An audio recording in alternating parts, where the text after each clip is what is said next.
She raised her like a real daughter, but they thanked her real mum instead of her at graduation, so she gave their $600,000 college fund to his niece instead. Hi, my beautiful family. May the Lord bless your heart with peace, your soul with strength, and your home with endless joy. May every closed door be replaced with a better one, and may love always find you. As I already told you, Binta and I have become proud grandparents. Our elder son, Will Peter, has been blessed with a beautiful baby boy. Binta is deeply happy, but a little upset with you all. She says many of you gave us baby name suggestions, but now we're looking for something truly unique and rare. So once again, we're asking from the bottom of our hearts. Suggest the most beautiful and uncommon baby boy name in the comments. The name that touches us the most will receive a special surprise gift from us. And if my stories still touch your heart, drop a comment. Yes, I'm with my brother, Mr. Peter. Please like, comment, and share this with love. We're not just telling stories, we're building a legacy together as one beautiful family. Love walked into Tracy Alaney Shannon's life, wearing a torn pink dress and clutching a one-eared stuffed rabbit like it held the secrets of survival. The October rain drummed against Tracy's windshield as she pulled up to the weathered foster home on Brookside Avenue.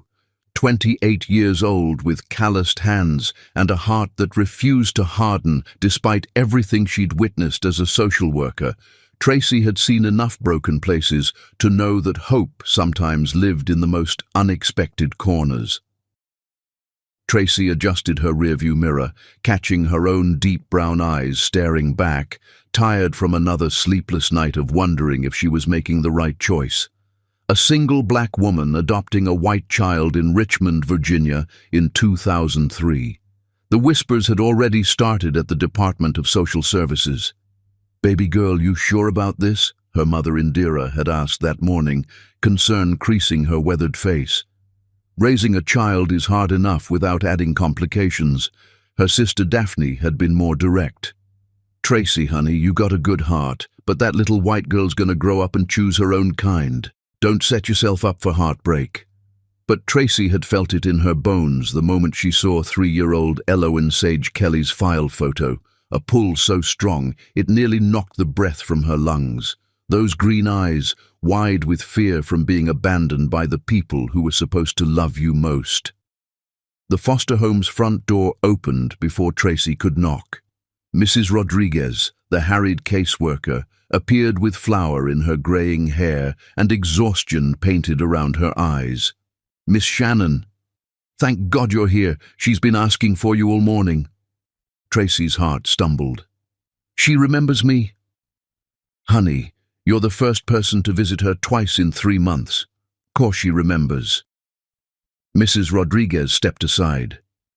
"These children, they got memories like elephants when it comes to kindness." They walked through a corridor that smelled of disinfectant and too many broken dreams. Children's voices echoed from somewhere deeper in the house, laughing, crying, existing in that space between families. "Now, I need to prepare you," Mrs. Rodriguez said, pausing outside a bedroom door marked with crayon drawings. Her biological parents, Maeve and Sterling Harper, well, the drugs took everything from them. Left that baby in a hotel room for 3 days before housekeeping found her. She don't talk much about it, but the nightmares still come. Tracy's hands clenched into fists. How could anyone abandon something so precious? The bedroom door creaked open, and there she was. Elowen sat cross-legged on a thin mattress covered by a faded Winnie the Pooh sheet, her blonde curls matted and tangled from restless sleep. Those green eyes, summer grass after rain, looked up with such desperate hope that Tracy felt her breath catch. The child clutched a stuffed rabbit that had seen better days, one ear missing, the pink fur faded to grey. "You came back," Elowen whispered, her voice barely audible above the rain. Tracy knelt down slowly, bringing herself to the child's eye level. "I promised I would, didn't I? But people promise lots of things." Elowen's small fingers tightened around the rabbit's remaining ear. "They say they'll come back. and then they don't. They say they love you, and then they leave you in scary places. The words hit Tracy like physical blows. 3 years old, and already an expert on broken promises. I do mean it, baby girl. When I make a promise, I keep it. I'm going to take you home with me today. I'm going to give you everything. Those green eyes searched Tracy's face with the intensity of someone much older, looking for lies, for disappointment, for inevitable abandonment. Instead, she found steady, brown eyes that held nothing but truth and fierce love. "Everything?" Elowen asked, the word heavy with disbelief. "Everything," Tracy promised, her voice strong despite threatening tears. "A room with purple walls like you asked for last time, books to read together every night, pancakes on Saturday mornings, hugs whenever you need them, a mama who will never, ever leave you." "What about when I have the scary dreams, the ones where people disappear?" Tracy's heart broke clean in half, then reformed itself around this child's pain. "I'll chase them away, every single one. I'll sit by your bed and tell you stories until the sun comes up, if that's what it takes." Elowen studied her for another long moment, those wise green eyes taking in every detail of Tracy's face, as if memorizing it, storing it away against future disappointments. Then, slowly, she held out her free hand, small, pale, trusting. "Okay, but Rabbit comes too. He's been taking care of me, and I promised I'd take care of him." "Rabbit definitely comes too. We never leave family behind." The word family hung in the air between them, like a bridge being built, plank by plank, promise by promise. As they walked toward Tracy's modest Honda Civic, Elowen's small hand warm and surprisingly strong in hers, Tracy made silent vows. This child would never know hunger again. Never sleep in a strange bed, wondering if anyone loved her. Never doubt that she was wanted, cherished, worth every sacrifice. The drive home was punctuated by Elowen's careful questions, each one revealing uncertainty. "Will I have my own toothbrush?" "Yes." "Can I pick what we have for dinner sometimes?" "Of course." "Will you still like me if I cry?" "Always." Tracy carried Elowen's few belongings, 2 plastic grocery bags containing 3 outfits, a worn picture book about a lost kitten finding its way home, and a plastic cup with princesses on it, up the stairs to their small apartment. It wasn't much. 1 bedroom for Tracy, a converted den that would become Elowen's room, 1 bathroom, and a kitchen barely big enough for 2 people. But it was clean, safe, and most importantly, home. "This is your room," Tracy said, opening the door to reveal walls she'd painted soft lavender over the weekend, a twin bed with a patchwork quilt her mother had sewn, and a bookshelf already filled with stories waiting to be discovered. Elowen stood in the doorway, overwhelmed by the concept of ownership, of permanence. It's really mine? Just mine?" "All yours, sweetheart. Every purple wall, every book, every corner where you want to play or read or just be quiet." That night, after a dinner of spaghetti with butter, Elowen's choice, and careful conversation about favorite colors and what she wanted to be when she grew up, "A doctor so I can fix people who are broken," Tracy tucked her new daughter into bed. "Tracy," Elowen's voice came out small in the darkness. "Yes, sweetheart." "What if you change your mind? What if you decide I'm too much trouble?" Tracy sat on the edge of the bed, smoothing the quilt over Elowen's thin shoulders, feeling the rapid beat of a heart that had learned to expect abandonment. "Elowen Sage Kelly," Tracy said firmly but gently, "I have been waiting my whole life to be your mama. There's nothing in this world, nothing that could make me change my mind about loving you." Silence stretched between them, filled only by the sound of rain against the window and 2 hearts learning to beat in sync. Then, barely a whisper, "I love you too, Mama Tracy." Later, after Elowen's breathing had evened into deep rhythm, Tracy sat at her small kitchen table with a notebook and calculator. She worked by lamplight, figuring numbers that didn't quite add up. Her salary as a social worker, $32,000 a year. After rent, utilities, food, and basic necessities for two people, there wasn't much left. But college was 16 years away. Elowen would graduate high school in 2019. If Tracy started saving now, worked extra jobs, sacrificed luxuries she'd never had anyway. She opened a new savings account the next morning. The first deposit was only $50, but she wrote on the deposit slip with careful precision, Elowen's college fund.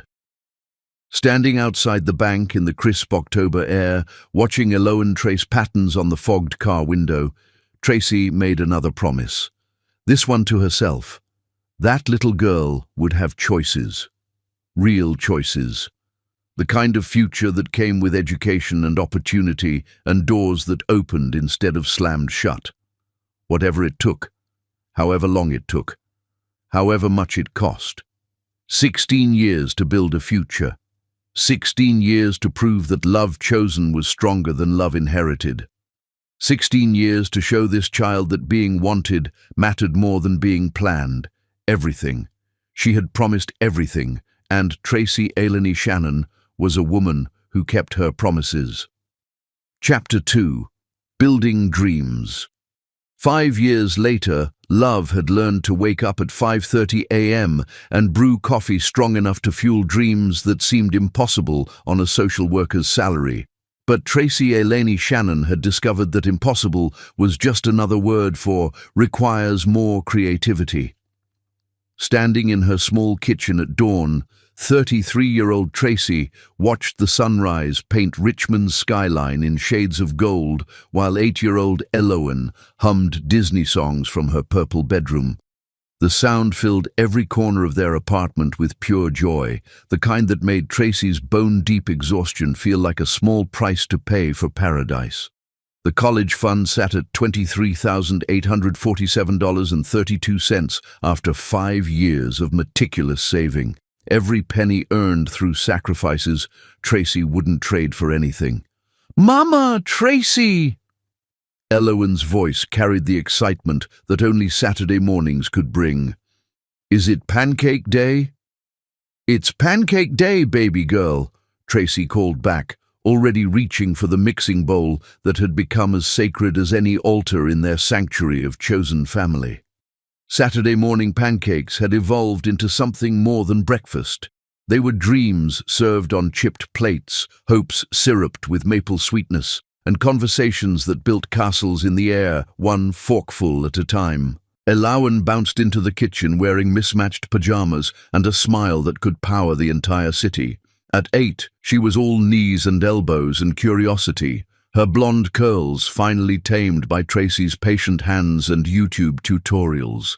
Those green eyes sparkled with the kind of confidence that comes from being loved unconditionally for 5 straight years. "I want to be a doctor today," Elowen announced, settling into her usual chair. "Dr. Elowen Kelly Shannon. That sounds important, doesn't it?" Tracy's heart swelled. Somewhere along the way, her daughter had hyphenated their names, claiming Tracy's identity as part of her own. "It sounds perfect. What kind of doctor?" "The kind that fixes broken hearts, like you fixed mine." The spatula trembled in Tracy's hand. 8 years old, and this child could reduce her to tears with casual profundity. "Well then, Dr. Kelly Shannon," Tracy said, flipping pancakes with theatrical flair, "we better make sure you have everything you need for medical school."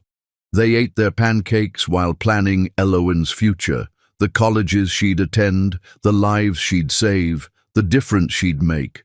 With each dream they built together, Tracy mentally calculated the cost and added another shift to her internal work schedule. After breakfast, while Elowen practiced piano, Tracy spread financial documents across her bed like battle plans. 3 jobs weren't enough anymore. Elowen was growing, needed more, Better clothes, school supplies, activities that would build the well-rounded resume colleges wanted. The knock on their door came just as Tracy was tallying numbers that refused to balance. "I'll get it," Elowen called, racing toward the front door. "Wait, baby, let Mama check first." Through the peephole, Tracy saw a man she didn't recognize. Tall, black, with kind eyes and work-worn hands holding a toolbox. "Can I help you?" Tracy asked through the door. "Dorian Matthews, ma'am. Building management sent me to fix your front porch. Said it's been sagging for months." Tracy opened the door to find herself looking into the warmest brown eyes she'd ever seen. Dorian Sage Matthews stood on her rickety porch like he belonged there, his smile genuine and unthreatening. "About time," she said, stepping aside. "I was starting to think we'd fall through to the apartment below."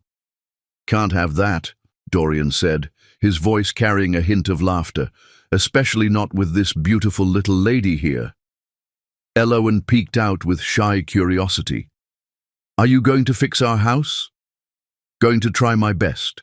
What's your name, princess?" "Elowen Kelly Shannon. I'm 8, and I'm going to be a doctor." "Doctor? Elowen Kelly Shannon," Dorian repeated seriously. "That's quite a name for quite a future." Something in his tone made Tracy look at him more carefully. Most people talked to children like they were cute pets. Dorian spoke to Elowen like she was a complete person with important thoughts. "Mama Tracy, can I watch him work?" Elowen asked. "If Mr. Matthews doesn't mind, and if you stay out of the way. I'd welcome the company, but I should warn you, I might need a medical consultation if I hit my thumb with the hammer." Elowen giggled, and Tracy felt something shift in her chest. A door she'd kept locked for 5 years, creaking open just a crack. As the morning progressed, Tracy found herself glancing out the window more often than necessary. Dorian worked with quiet efficiency, explaining his process to Elowen in terms she could understand, treating her questions with genuine seriousness. "Why do you fix houses?" Elowen asked. "Because everybody deserves a safe place to call home," Dorian replied. "Homes are where love lives, where families grow, where dreams get built. When I fix a house, I'm really fixing all the love inside it." Tracy's throat tightened. This stranger understood something fundamental about what she was trying to build. Around noon, Tracy brought Dorian a glass of sweet tea. Their fingers brushed as he accepted the glass, and Tracy felt electricity shoot straight to her core. "Thank you," he said, holding her gaze longer than necessary. "Your daughter's special, smart as a whip and curious about everything." "She's my heart," Tracy said simply. "I can see that. And she's lucky to have a mama who loves her so completely." The way he said "mama" made Tracy's defenses crumble a little more. "What about you?" she asked before she could stop herself. "Family?" "Not yet. Still looking for the right woman to build something beautiful with." His eyes held hers steadily. "Someone who understands that love is about showing up every day, especially when it's hard." Heat flooded Tracy's cheeks. Was he talking about her? By evening, the porch was solid as bedrock, and Dorian was packing up his tools while Elowen chattered about her day at school, her piano practice, her dreams of medical school. "Dr. Elowen's going to need a lot of education," Dorian observed. "We're saving for it," Tracy said, pride and worry warring in her voice. "Every penny I can manage goes into her college fund." "That's beautiful. Investment in dreams always pays the best interest." As he prepared to leave, Dorian turned to Tracy with something that looked like courage gathering. "I was wondering, would you and Elowen like to have dinner sometime? Nothing fancy, just good food and good company." Tracy's heart hammered against her ribs.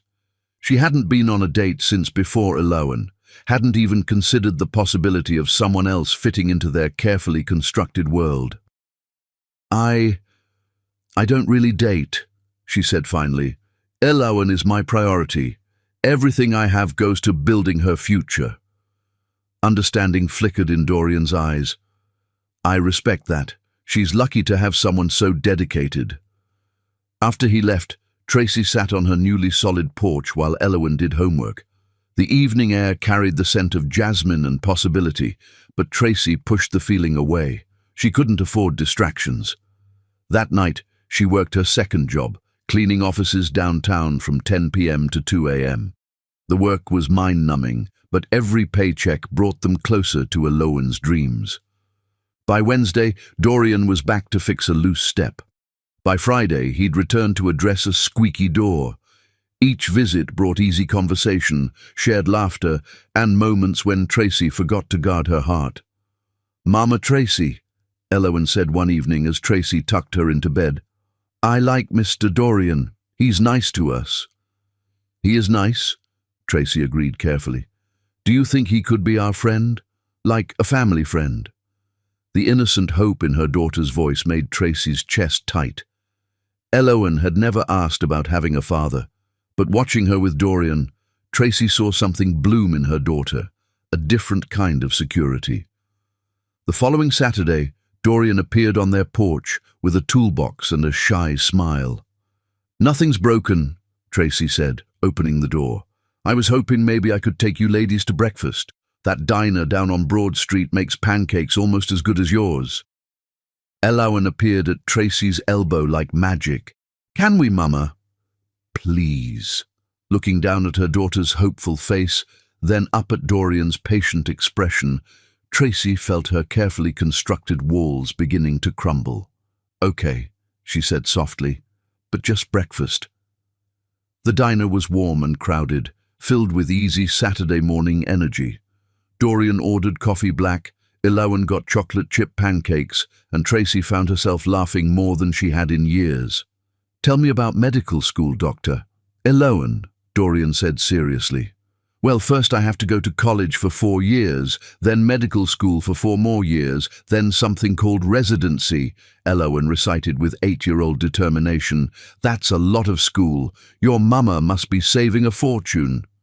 "She works really hard," Elowen said with matter-of-fact pride. 3 jobs, so I can have everything I need." Dorian's eyes found Tracy's across the table. 3 jobs? Tracy shifted uncomfortably. Social work during the day, cleaning offices at night, catering on weekends. It's temporary, until the college fund is where it needs to be. "How much are you aiming for?" $600,000, Tracy said without hesitation. "Enough for undergraduate, medical school, living expenses, everything. I want her to focus on learning, not worry about money." The number hung in the air like a mountain to be climbed. Dorian nodded slowly, understanding the magnitude of what Tracy was attempting. "That's incredible. You're building her an entire future." "It's what mothers do," Tracy said simply. After breakfast, they walked through Maymont Park, while Elowen chased butterflies and climbed on playground equipment. The October air was crisp with promise, and Tracy found herself relaxing into the moment. "She's amazing," Dorian said. "You've raised someone special." "We're not finished yet. Still got 10 years of childhood left, then college, then whatever dreams come after that." "And what about your dreams?" The question caught Tracy off guard. "My dreams are her dreams." "But what did you want before she came along?" Tracy was quiet for a long moment. "I wanted to matter to someone, to build something beautiful and lasting, to love someone so completely that my whole life made sense." "Sounds like you got exactly what you wanted." "Yeah," Tracy smiled. "I did." As the sun began to set, Dorian walked them back to their car. The day had been perfect, too perfect. "Thank you for today," she said as they reached her Honda. "Elowen had a wonderful time."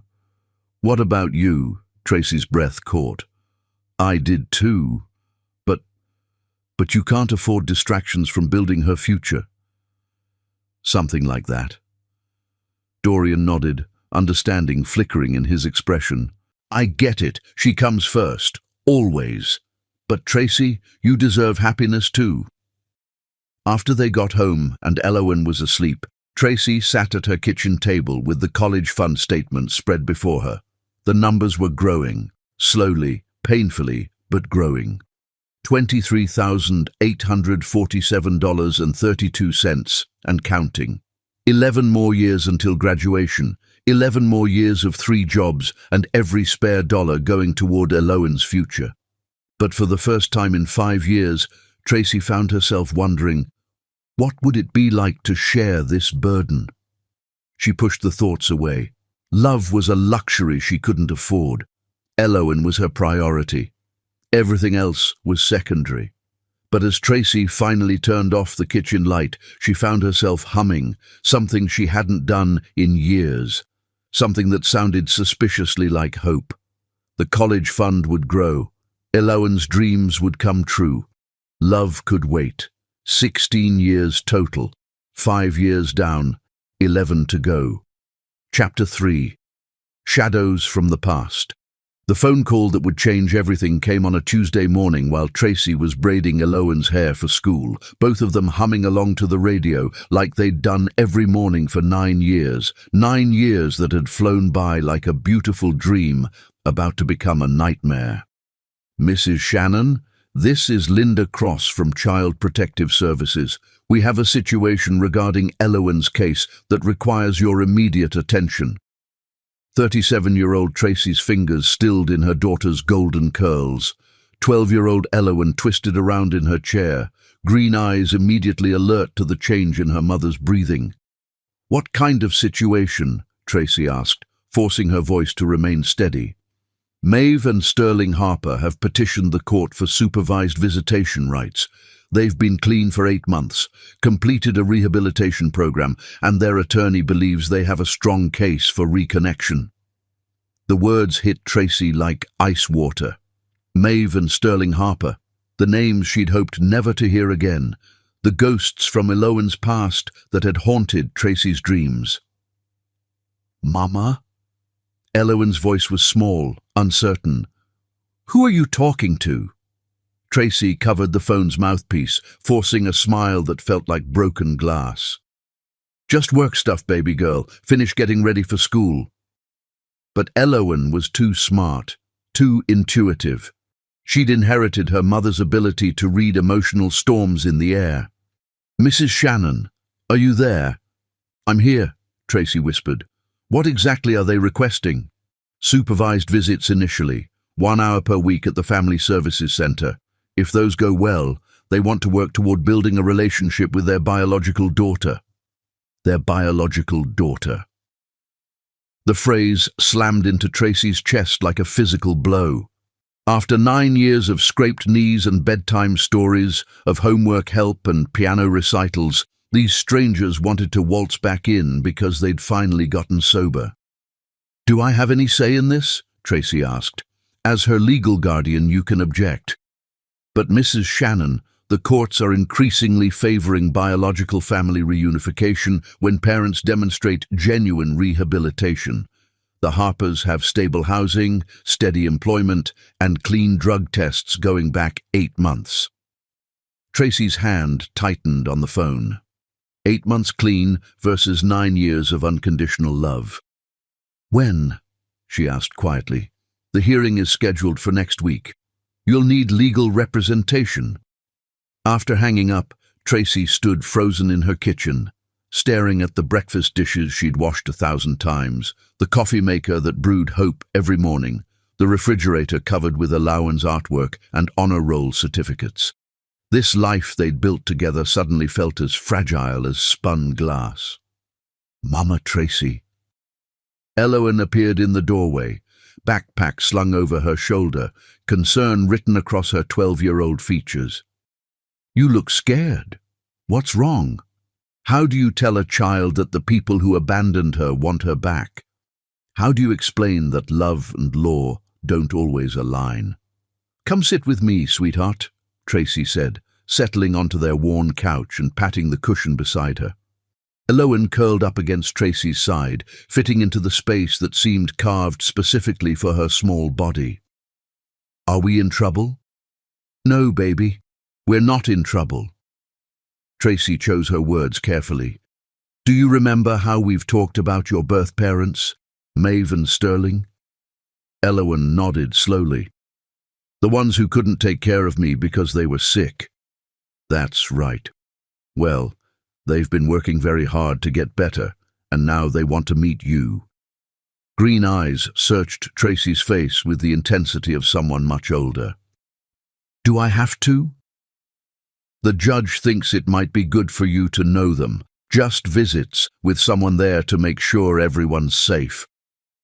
But I don't want to know them, Elowen said with the simple clarity of childhood. I want to stay with you. You're my real mom. The words were a balm and a blade simultaneously. Tracy held her daughter closer, breathing in the scent of her strawberry shampoo. I am your real mom, Tracy whispered fiercely. Nothing will ever change that. These visits don't mean anything changes between us. You're my heart, Elowen Sage Kelly Shannon, forever and always. But even as she spoke the words, Tracy felt the first hairline crack in the foundation of their perfect world. The following Saturday, Tracy sat in a sterile family services conference room, watching through one-way glass as her daughter met the strangers who shared her DNA. Maeve Harper was beautiful in that fragile way people get after surviving addiction, all sharp angles and nervous energy, with Elowen's same green eyes and golden hair. Sterling was quieter, steadier, his hands shaking slightly as he reached across the table to touch his biological daughter's arm. You look just like your mama did at your age, Maeve said, tears streaming down her cheeks. Oh, baby girl, I've missed you so much. Elowen sat ramrod straight in her chair, polite but distant. I don't remember you. That's okay, Sterling said gently. You were very little when we got sick. But we're better now. We've been working really hard to get better, and we want to know you. Tracy's nails dug crescents into her palms as she watched these strangers, these people who had left her daughter in a hotel room for 3 days, try to claim pieces of the child she'd raised. I already have a life, Elowen said with 12-year-old directness. With my mom, my real mom. Maeve's face crumpled. Honey, I know Tracy's been wonderful to you, but I'm your real mother. I carried you. I gave birth to you. That has to count for something. The lady who left me alone in a scary room? That lady is my real mother. Elowen's voice carried an edge Tracy had never heard before. The supervising social worker intervened before things could escalate, but Tracy had seen enough. Her daughter was confused, hurt, and being forced to navigate emotional territory no child should have to explore. Over the following weeks, the visits continued. Slowly, incrementally, the Harpers began to chip away at Elowen's resistance. They brought gifts. Expensive toys Tracy couldn't afford, clothes from department stores, promises of trips to Disney World. Look what Maeve and Sterling brought me, Elowen said one evening, showing Tracy a brand new iPhone. They said every 12-year-old should have one. Tracy stared at the device that cost more than their monthly grocery budget. That's very generous of them. They said they want to make up for all the birthdays they missed. Something cold settled in Tracy's stomach. The Harpers weren't just trying to build a relationship, they were buying one. The changes started small. Elowen began straightening her naturally wavy hair, mimicking Maeve's sleek style. She asked for different clothes, brands the popular girls at school wore. She started talking about the Harpers' house, a 3-bedroom colonial with a pool. Maeve showed me pictures of my old nursery, Elowen said one night at dinner. It was pink and white with a princess theme. She said she picked out everything herself before I was born. That sounds beautiful, Tracy managed. She said if things work out, maybe I could see it in person sometime. Maybe even spend weekends there. Tracy's fork clattered against her plate. Weekends? Just sometimes. She said it would be good for me to experience what a traditional family feels like. You know, with a mom and dad together. The words hung in the air like a judgment. Traditional family. As if what they had wasn't traditional enough, wasn't real enough. Meanwhile, Dorian had become a steady presence in their lives. He fixed things around the apartment without being asked, brought groceries when Tracy was working late, helped Elowen with her math homework. But the more the Harpers pulled at Elowen's attention, the more Tracy pushed Dorian away. "You don't have to carry this alone," he told her one evening as they sat on the porch he'd rebuilt. "Let me help you." "I can't," Tracy said, exhaustion making her voice raw. "Everything has to be perfect right now. I can't afford any distractions. The court is watching everything." "And what happens to you in all of this? When do you get to live your life?" Tracy looked through the window at Elowen, who was video chatting with the Harpers on her new phone. "My life is her life. That's how it's always been." "But Tracy, please," she whispered. "I can't lose her. She's everything to me. If that means putting everything else on hold, that's what I'll do." The next morning, Dorian didn't show up to fix the loose railing he'd promised to repair. Tracy found a note on her door. "You and Elowen deserve all the happiness in the world. When you're ready for someone to share the load, you know where to find me. D." Tracy crumpled the note, tears burning her eyes, another sacrifice for Elowen's sake. The college fund had grown to $135,000, boosted by a major insurance settlement from a car accident where a drunk driver had T-boned Tracy's Honda. She'd spent 3 weeks in the hospital with a concussion and broken ribs, but every penny of the settlement went directly into Elowen's future. "Mama, you should use some of that money for yourself," Elowen had said when Tracy explained where the settlement was going. "Maybe take a vacation or buy some new clothes." "Your future is my vacation," Tracy had replied. "Knowing you'll have choices, that's worth more than any trip." But now, watching her daughter's growing fascination with the Harpers' lifestyle, Tracy wondered if she'd sacrificed too much. The breaking point came on a Thursday evening in November. Elowen came home from her weekly visit unusually quiet, her new iPhone clutched in her hands. "How did it go today?" Tracy asked. "Maeve said something," Elowen began, not meeting Tracy's eyes. She said you've done a good job taking care of me, but that it's time for me to be with my real family. She said blood is thicker than water." Tracy's world tilted. "And what did you say?" "I said you are my real family. But then Sterling explained about genetics and how I get my green eyes from Maeve and my height from him, and how I'm going to look just like them when I grow up." Elowen finally looked up, confusion written across her features. "Mama, why don't we look alike?" The question Tracy had been dreading for years. "Because sometimes the best families are chosen, not born," Tracy said carefully. "Love doesn't come from sharing the same eyes or hair color. It comes from showing up every day, even when it's hard." "But they said I belong with people who look like me. They said identity matters, heritage matters." Identity. Heritage. The words the Harpers were using to slowly poison their relationship. "Elowen," Tracy said, kneeling in front of her daughter's chair, "do you remember when you were little and you used to have nightmares? Who chased them away?" "You did. And when you learned to ride a bike and fell down and scraped your knee, who put on the bandages?" "You did. When you had your first piano recital and you were so scared you threw up, who held your hair back and then sat in the front row clapping louder than everyone else?" "You did." Tears started forming in Elowen's eyes. "That's what real family does. Real family shows up. Real family chooses you every single day. But they're my biological parents. Doesn't that mean something?" Tracy's heart cracked, but she answered with honesty. "It means they gave you life, but I gave you love. Every day for 9 years I chose you. I worked 3 jobs for you. I saved every penny for your future. That's what makes someone a real parent. Elowen was quiet for a long moment. I'm confused, Mama. I love you, but they keep saying I need to know where I come from. And what is it they think they can give you that I can't?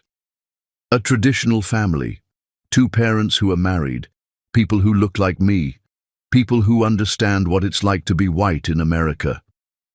The words hit Tracy like physical blows. After 9 years of pretending race didn't matter, the Harpers were making it central to their argument. "Baby girl," Tracy said softly, "I may not be white, but I've loved you with everything in me. Doesn't that matter more than skin color?" "I don't know," Elowen whispered. "They make it sound like you've been keeping me from something important." That night, after Elowen was asleep, Tracy sat at her kitchen table with the college fund statements spread before her. $135,000 and growing. 9 years of her life's work. But for the first time since she'd adopted Elowen, Tracy wondered if love would be enough to keep her daughter home. The Harpers had money, time, and the one thing Tracy could never give Elowen, biological connection. All Tracy had was love. 9 years of showing up, of choosing Elowen every day. She prayed it would be enough. 7 more years until graduation. 7 more years to prove that chosen love was stronger than inherited connection. The battle for Elowen's heart had officially begun. Chapter 4. The seduction begins. 3 years of supervised visits had transformed strangers into family, and family into something Tracy no longer recognized in her own daughter's eyes as 40-year-old Tracy. Shannon watched 15-year-old Elowen prepare for another weekend with the people who'd given her DNA but never changed a diaper. Elowen stood in front of their hallway mirror, straightening her naturally wavy hair with the expensive flat iron Maeve had bought her, perfecting the sleek look that made her appear older, more sophisticated, more like the woman who had given birth to her and then disappeared for the first 3 years of her life. "You sure you need to straighten it every day?" Tracy asked from the kitchen, trying to keep her voice light while her heart broke a little more each morning. "Your natural curls are so beautiful." "Curls are too childish," Elowen replied without turning around, her voice carrying the casual cruelty that only teenagers could perfect. "Maeve says straight hair looks more professional, more mature," Maeve says. The phrase that had slowly replaced "Mama Tracy says" in far too many of their conversations over the past 3 years. Tracy watched her daughter and tried to pinpoint exactly when everything had started to shift. When had Elowen begun to see their small apartment as inadequate instead of cozy? When had Tracy's second-hand clothes become embarrassing instead of practical?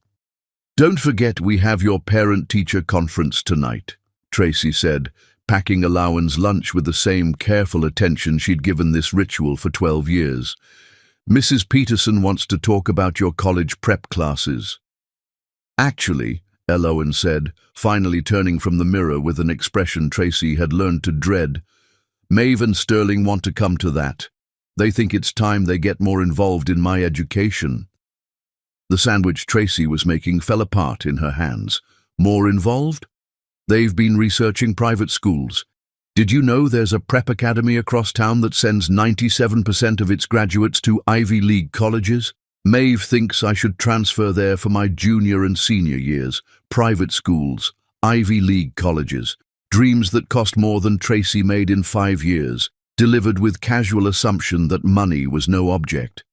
"Baby girl," Tracy said carefully, "we've been planning for your education since you were 3 years old. The college fund has over $275,000 in it. That's enough for any state university plus graduate school." Elowen's expression softened slightly, the first genuine emotion Tracy had seen from her in weeks. "I know, Mama, and I'm grateful for everything you've sacrificed. But Sterling showed me the statistics.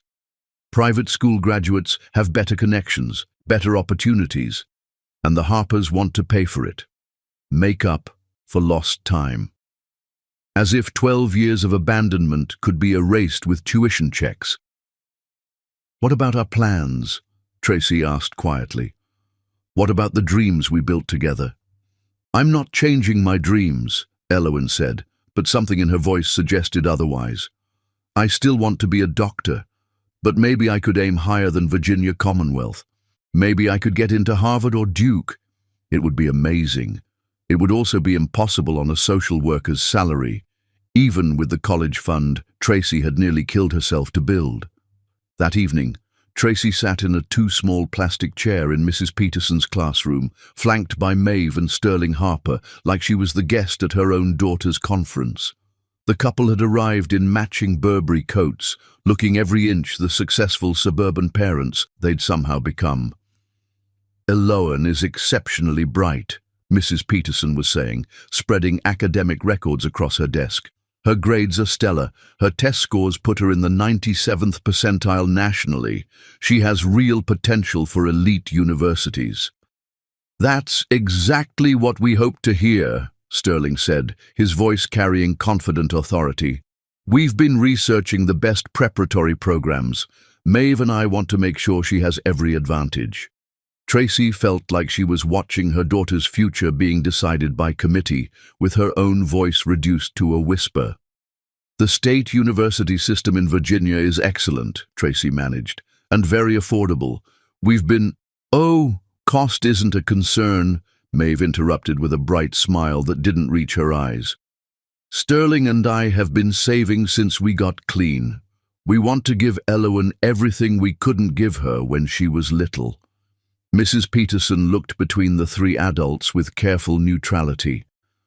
"Ultimately, these are decisions for Elowen and her family to make together.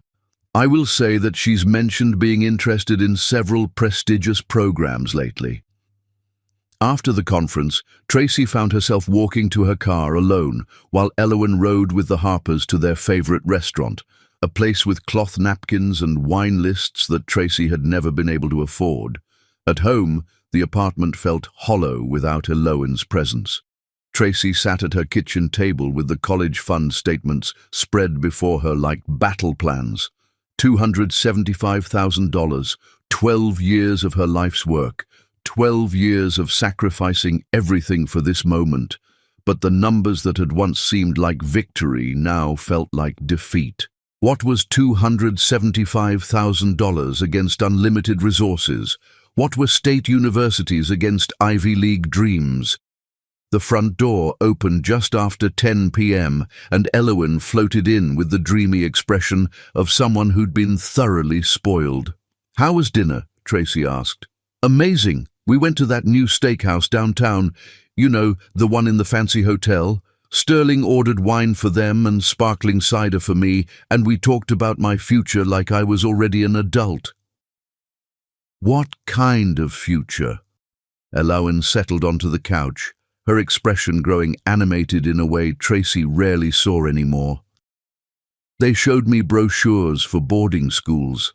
Not just any boarding schools, the kind that presidents' kids attend, the kind with their own stables and Olympic-sized pools and college counselors who have personal relationships with Ivy League admissions officers." Tracy's heart sank. "Boarding school? You want to leave home?" "Not leave," Elowen said quickly, but something in her eyes suggested she'd already mentally packed. "Just expand my opportunities. Maeve went to boarding school and she said it was the best experience of her life. She learned independence, made connections that still benefit her today." Of course she did. A love story built on privilege and opportunity, the kind of romance that happened in boarding schools and country clubs. "What about us?" Tracy asked quietly. "What about our Saturday morning pancakes and our plans for your future?" Elowen's expression grew uncomfortable. "Mama, I'm 15. I'm not going to want Saturday morning pancakes forever, and our plans, well, maybe they need to evolve. Maybe I was thinking too small before." Too small. Their dreams were suddenly too small. "Elowen," Tracy said, fighting to keep her voice steady, "do you remember what you told me when you were 8? You said you wanted to be a doctor so you could fix broken hearts like I fixed yours. I was 8, Elowen replied with dismissive tone teenagers perfected. I didn't understand how the world really works then. And how does the world really work? Connections matter. Money matters. Where you go to school matters. The Harpers understand that. They want to give me advantages you can't. The truth, delivered with teenage bluntness, hung in the air between them like a blade. I've given you everything I have, Tracy said softly. I know, Elowen replied, but her tone suggested gratitude tinged with impatience. But they can give me everything I need. There's a difference. That night, Tracy lay in bed staring at the ceiling, listening to her daughter video chat with the Harpers through the thin walls. Their voices carried clearly. Maeve's laugh, Sterling's gentle corrections, the easy intimacy of people who shared more than just DNA. The next morning brought a new development. Elowen appeared at breakfast with a sheaf of papers. The Harpers want to take me on a college tour, she announced without preamble. Spring break. We'd visit Harvard, Yale, Princeton, Duke. All the schools I could never see otherwise. Tracy's coffee grew cold in her hands. A college tour. Just for a week. Sterling has connections at most of these schools, alumni networks, professors he knows. He says I should see what's possible before I limit myself to state schools. Limit myself. As if the dreams they'd built together were somehow a cage instead of a foundation. What about our spring break plans? Tracy asked. We always spend that week together, remember? We were going to visit Virginia Tech and UVA. Those schools will still be there, Elowen said with casual dismissal. But this is a once-in-a-lifetime opportunity. The Harpers are paying for everything. Flights, hotels, meals. They want to show me what my future could look like. Tracy stared at her daughter and realized that somewhere along the way, Elowen had begun to see Tracy's dreams as obstacles to overcome rather than goals to achieve. If that's what you want, Tracy said finally. It is. And Mama. Elowen's voice softened slightly. They want you to know this doesn't change anything between us. You're still my mom. You raised me, you loved me, you gave me everything you could. But now I have more options. Isn't that what you always wanted for me? More choices? Choices. Yes, Tracy had wanted Elowen to have choices, but she'd never imagined that one of those choices would be choosing a different family altogether. After Elowen left for school, Tracy called in sick to work, the first time in 12 years, and sat at her kitchen table trying to understand how everything had gone so wrong. The college fund statements mocked her from the table, $275,000 that suddenly seemed like pocket change. The Harpers weren't just offering Elowen a better education or more opportunities. They were offering her a different identity, one where she belonged to people who looked like her, who understood her world, who could give her everything she'd ever dreamed of and more. And Tracy. Tracy was just the woman who'd kept her safe until her real family could come claim her. 4 more years until graduation. 4 more years to prove that love chosen was stronger than love inherited. The college fund would keep growing. The sacrifice would continue. But for the first time since she'd brought Elowen home, Tracy wondered if love would be enough to keep her there. Chapter 5. The Growing Divide.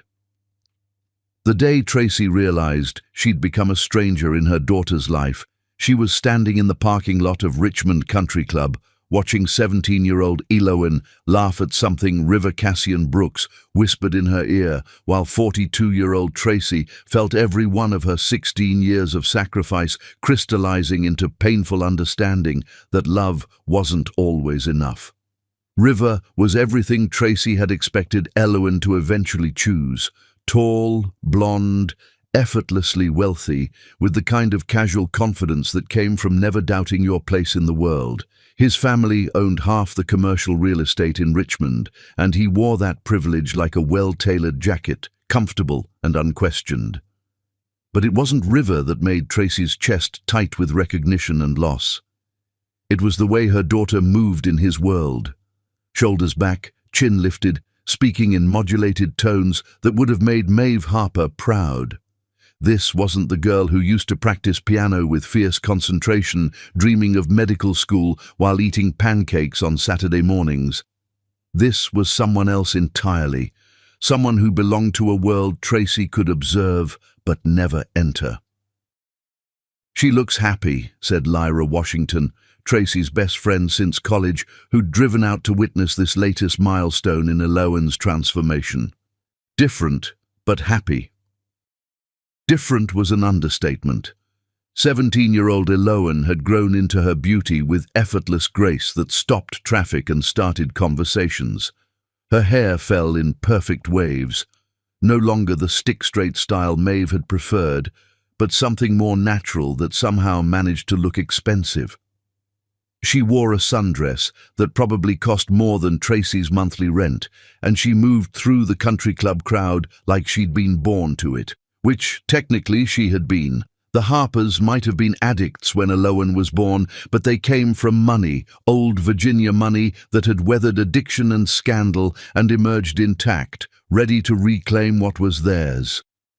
"She doesn't even see me," Tracy murmured, watching as Eloan posed for photos with River's family, fitting seamlessly into their sun-drenched, privilege-soaked world.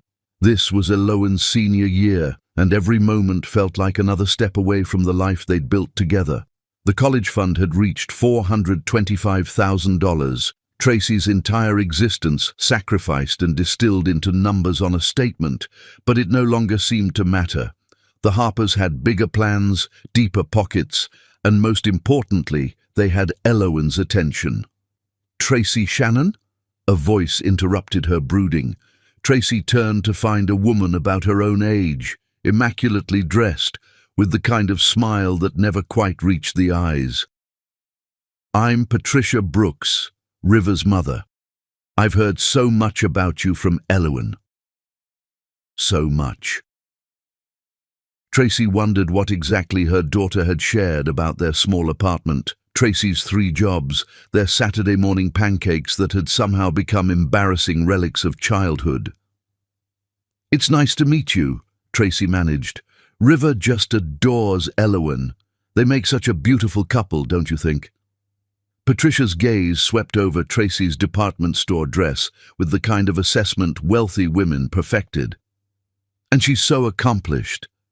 Valedictorian, early admission to Duke, full scholarship to the pre-med program. You must be very proud." Duke, full scholarship. This was the first Tracy was hearing of either development. Yes, very proud," Tracy said, feeling like an actress who'd forgotten her lines. "Of course, we're delighted she'll be close by. North Carolina isn't far at all, and the Harpers have that lovely house in Charlotte, so she'll have family nearby during her college years." The Harpers had a house in Charlotte. Eloan was going to Duke. These were fundamental facts about her daughter's future that Tracy was learning from a stranger at a country club where she didn't belong. After the party, Tracy drove home in silence, her hands shaking on the steering wheel. When she pulled into the parking lot of their apartment complex, with its cracked asphalt and flickering security lights, the contrast to the manicured country club felt like a physical blow.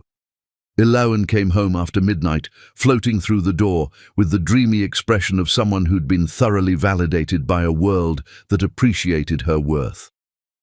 "How was the party?"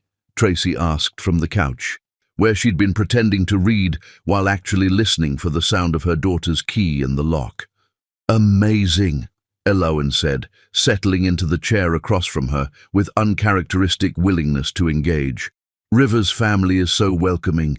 They treat me like I already belong." "And do you?" "Belong, I mean." Eloan considered the question with the seriousness she'd inherited from Tracy. "I think I do.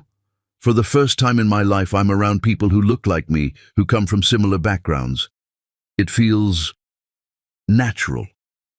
Similar backgrounds. As if the first 14 years of Eloan's life had been some kind of cultural misunderstanding, a temporary detour from her true destiny. "Speaking of backgrounds," Tracy said carefully, "Mrs. Brooks mentioned Duke University. Full scholarship?" A flush crept across Eloan's cheeks. "I was going to tell you. I wanted to make sure everything was official first. Duke is expensive. Even with a scholarship, there are expenses." "Sterling and Maeve are handling all of that," Eloan interrupted. "They want to make sure money isn't a factor in my education. They said the college fund you saved can be for medical school or for my residency or whatever I need later." The college fund Tracy had built penny by penny, sacrifice by sacrifice, was now relegated to whatever she needs later, a backup plan to the primary generosity of the Harpers. "When did you apply to Duke?" Tracy asked. "I thought we agreed you'd focus on in-state schools." "We talked about in-state schools when I was younger and didn't understand my options," Eloan said with gentle condescension teenagers perfected. "But Sterling has connections there. He went to Duke for his MBA, and Maeve's father was a major donor. They thought I should aim higher." Aim higher. As if everything Tracy had dreamed for her daughter was somehow beneath her potential. "What about our other plans?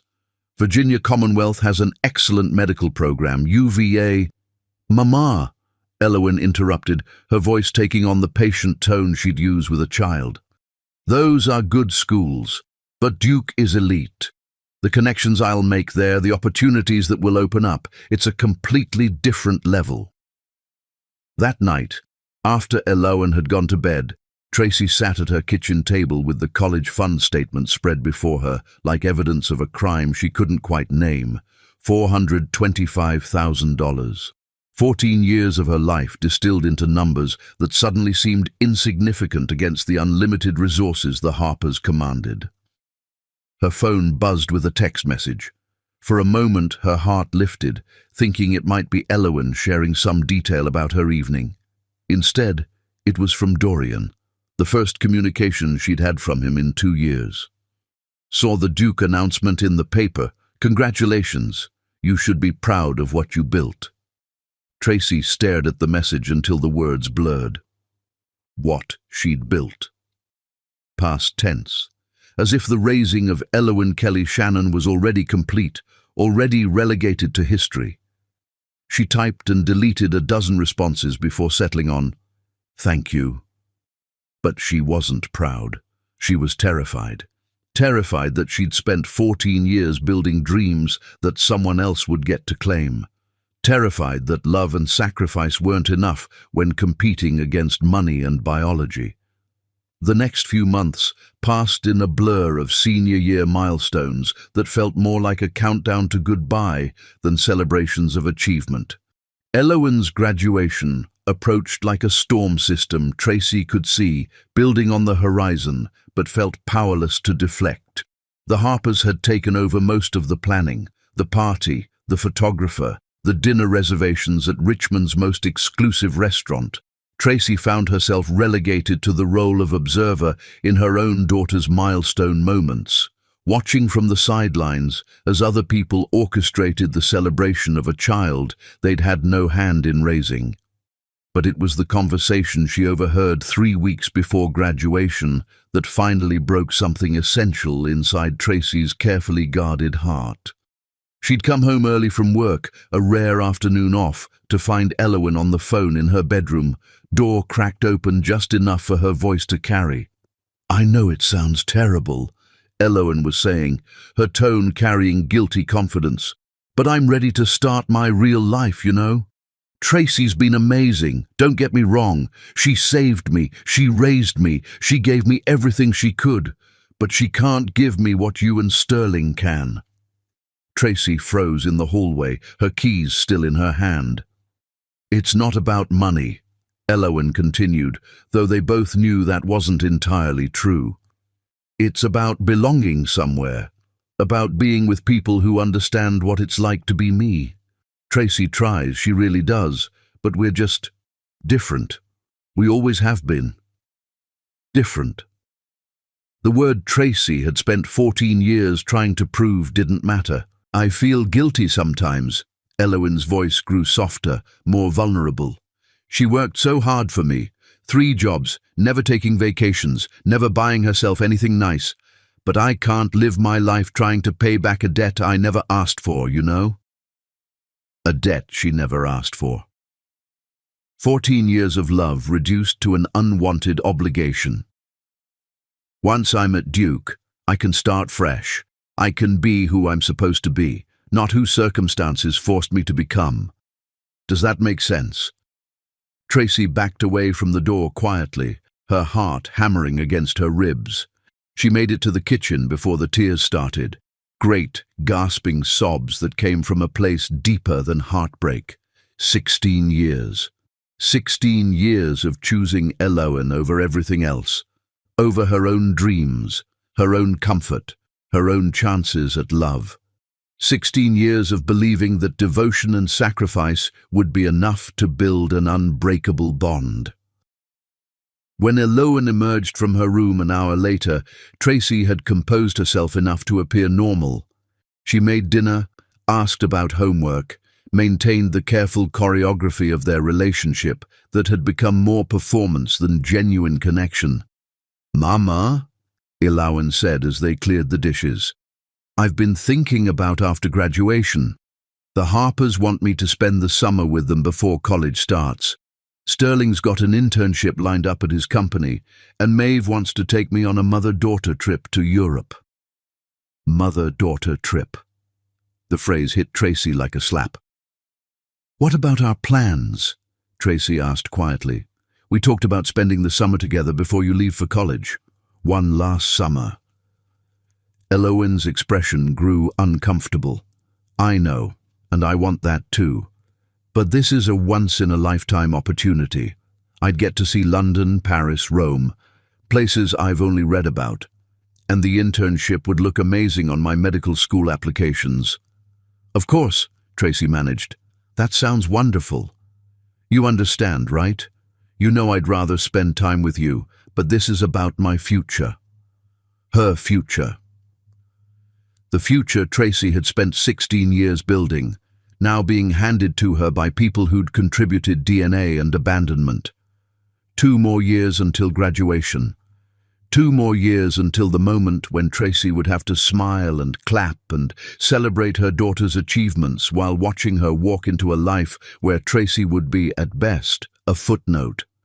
Outside her window, Richmond slept under stars that had witnessed 16 years of love, sacrifice, and the slow, inevitable heartbreak of raising someone to leave you.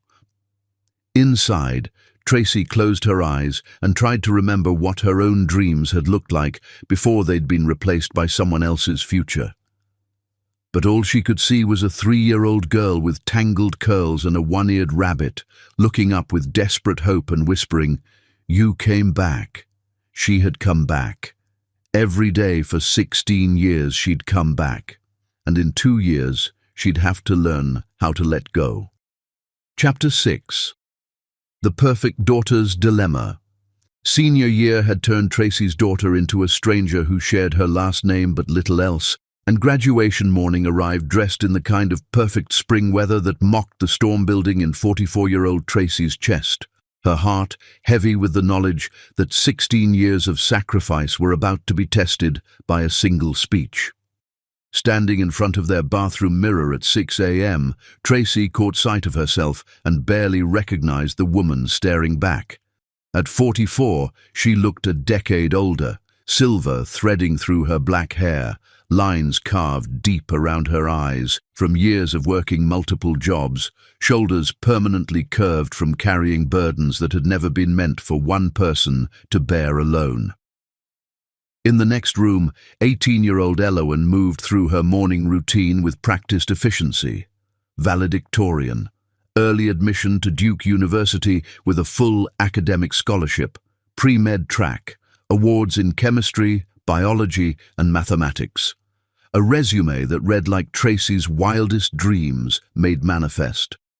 But dreams, Tracy had learned, could become nightmares when the dreamer no longer wanted to share them with you.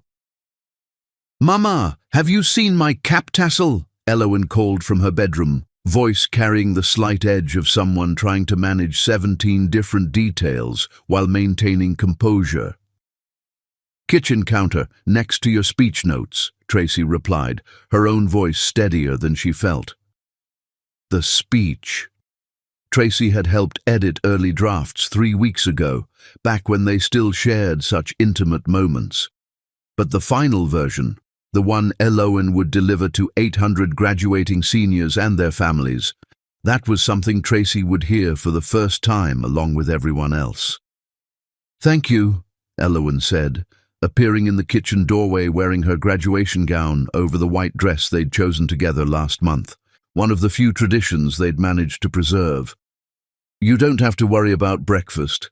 Sterling's taking Maeve and me to that new place on Monument Avenue before the ceremony." Sterling's taking Maeve and me. Like they were the natural pairing, the obvious family unit, and Tracy was the outsider looking in on their biological bond. "That sounds nice," Tracy managed. "What time should I meet you at the school?" "Actually," Elowen paused, her expression taking on that careful neutrality Tracy had learned to dread. River's family reserved a section for all the families to sit together.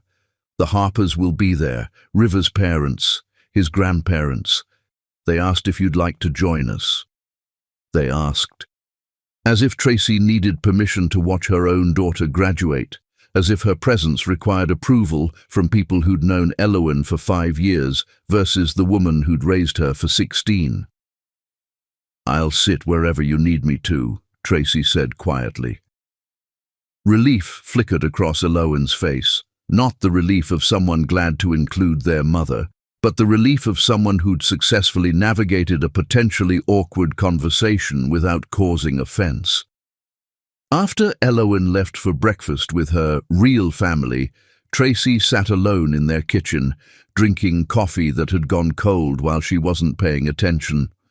The college fund statement lay folded on the table beside her. $600,000 accumulated through 16 years of sacrifice, compound interest, and the kind of determination that came from believing love could conquer any obstacle.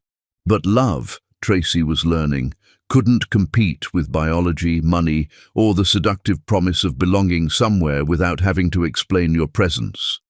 2 hours later, Tracy found herself in the Richmond Coliseum, surrounded by hundreds of families celebrating their children's achievements.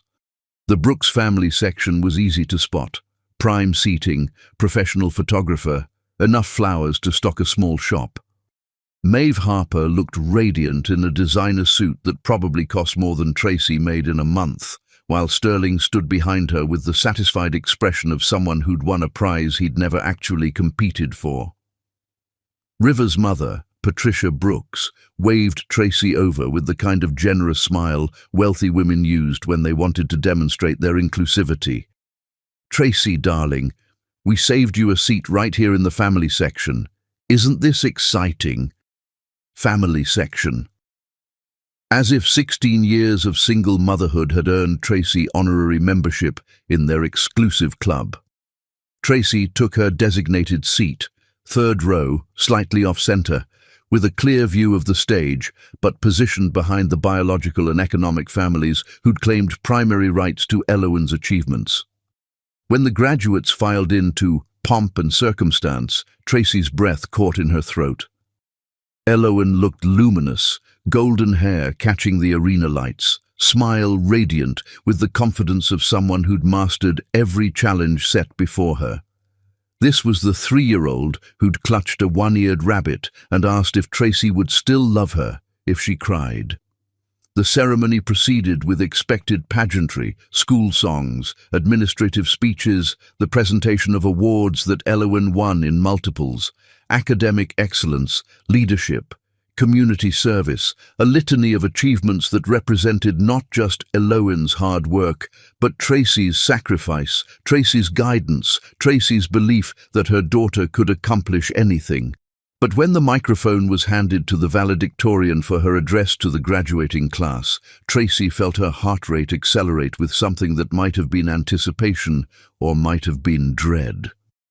Elowen approached the podium with the poise of someone born to command attention. The arena quieted, 800 families focusing on this 18-year-old girl who represented the best of what public education could accomplish.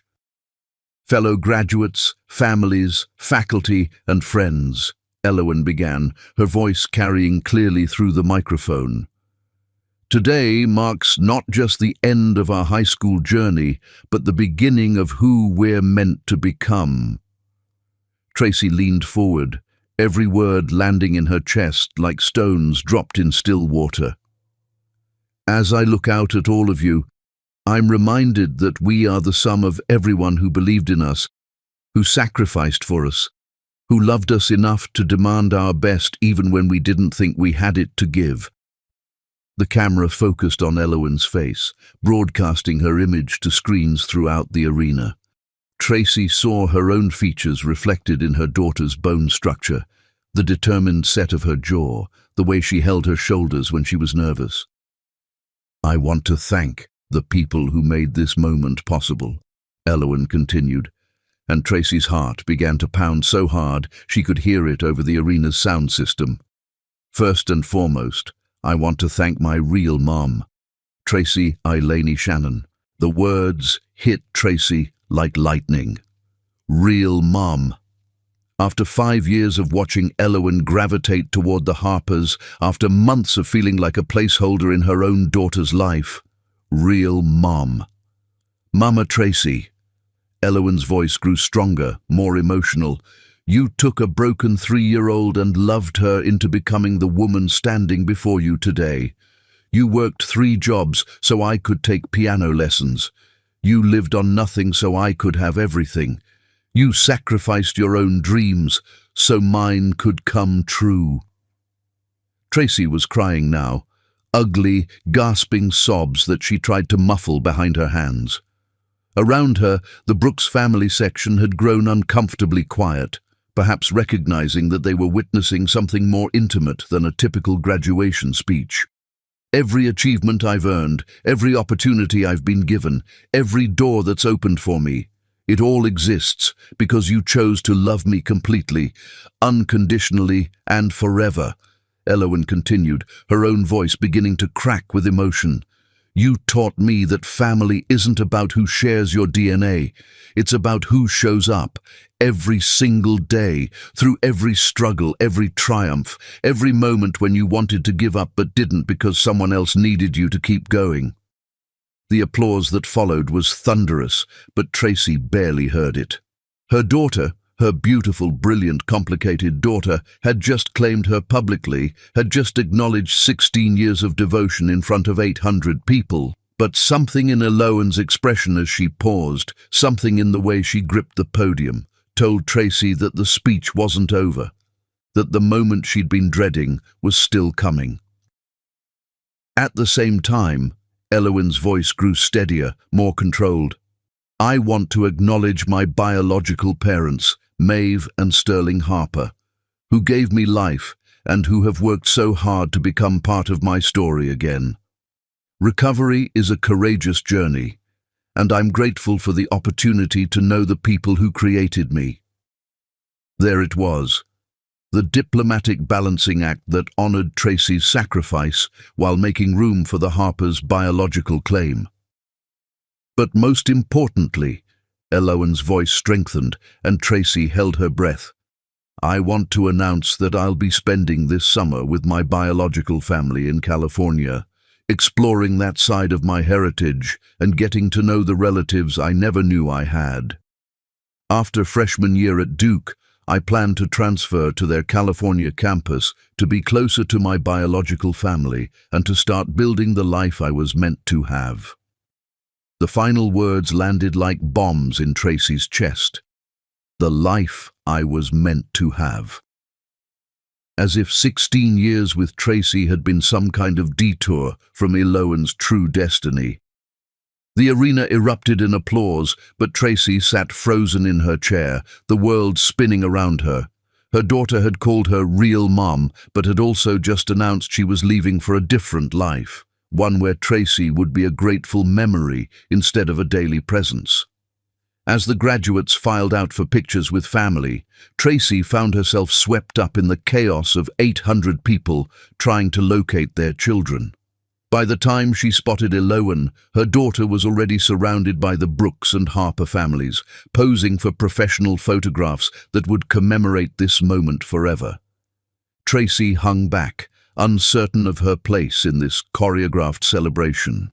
She'd been acknowledged as the real mom, but she felt like a supporting actor in someone else's graduation story. "Mama!" Eloan's voice cut through the crowd, and suddenly she was there, launching herself into Tracy's arms with the kind of unguarded enthusiasm Tracy hadn't experienced in months. "You did it, baby girl," Tracy whispered into her daughter's hair, holding her close and breathing in the familiar scent of her strawberry shampoo. "I'm so proud of you." "I couldn't have done any of it without you," Eloan said, pulling back to look Tracy in the eyes. "You know that, right? Everything I am, everything I've accomplished, it's all because of you."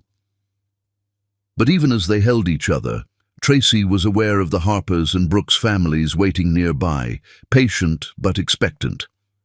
There would be a celebratory dinner at Richmond's most expensive restaurant. There would be toasts and gift-giving and planning for Eloan's summer with the Harpers before she left for Duke. And Tracy would be invited, not as the primary architect of Eloan's success, but as an honored guest in a celebration orchestrated by people with deeper pockets and biological authenticity.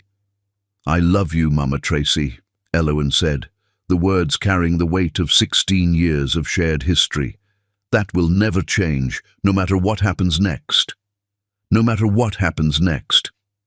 The phrase that confirmed Tracy's deepest fear, that graduation wasn't just the end of high school, but the end of the life they'd built together. "I love you too, baby girl," Tracy replied, releasing her daughter into the arms of people who'd played no part in raising her, but who would play a starring role in her future. That night, alone in their apartment, Tracy sat surrounded by 16 years of memories, photo albums, report cards, artwork, piano recital programs. The college fund statement lay on the table. $600,000. 16 years of her life converted into numbers that would fund someone else's dreams of claiming her daughter. She'd been called real mom in front of 800 people. But real moms, Tracy was learning, could be honored and replaced simultaneously. They could be thanked for their service and then gently moved aside to make room for people with better resources and biological authenticity. The graduation speech had been perfect, diplomatic, grateful, and devastating, just like the daughter who'd delivered it. Chapter 7. The Aftermath.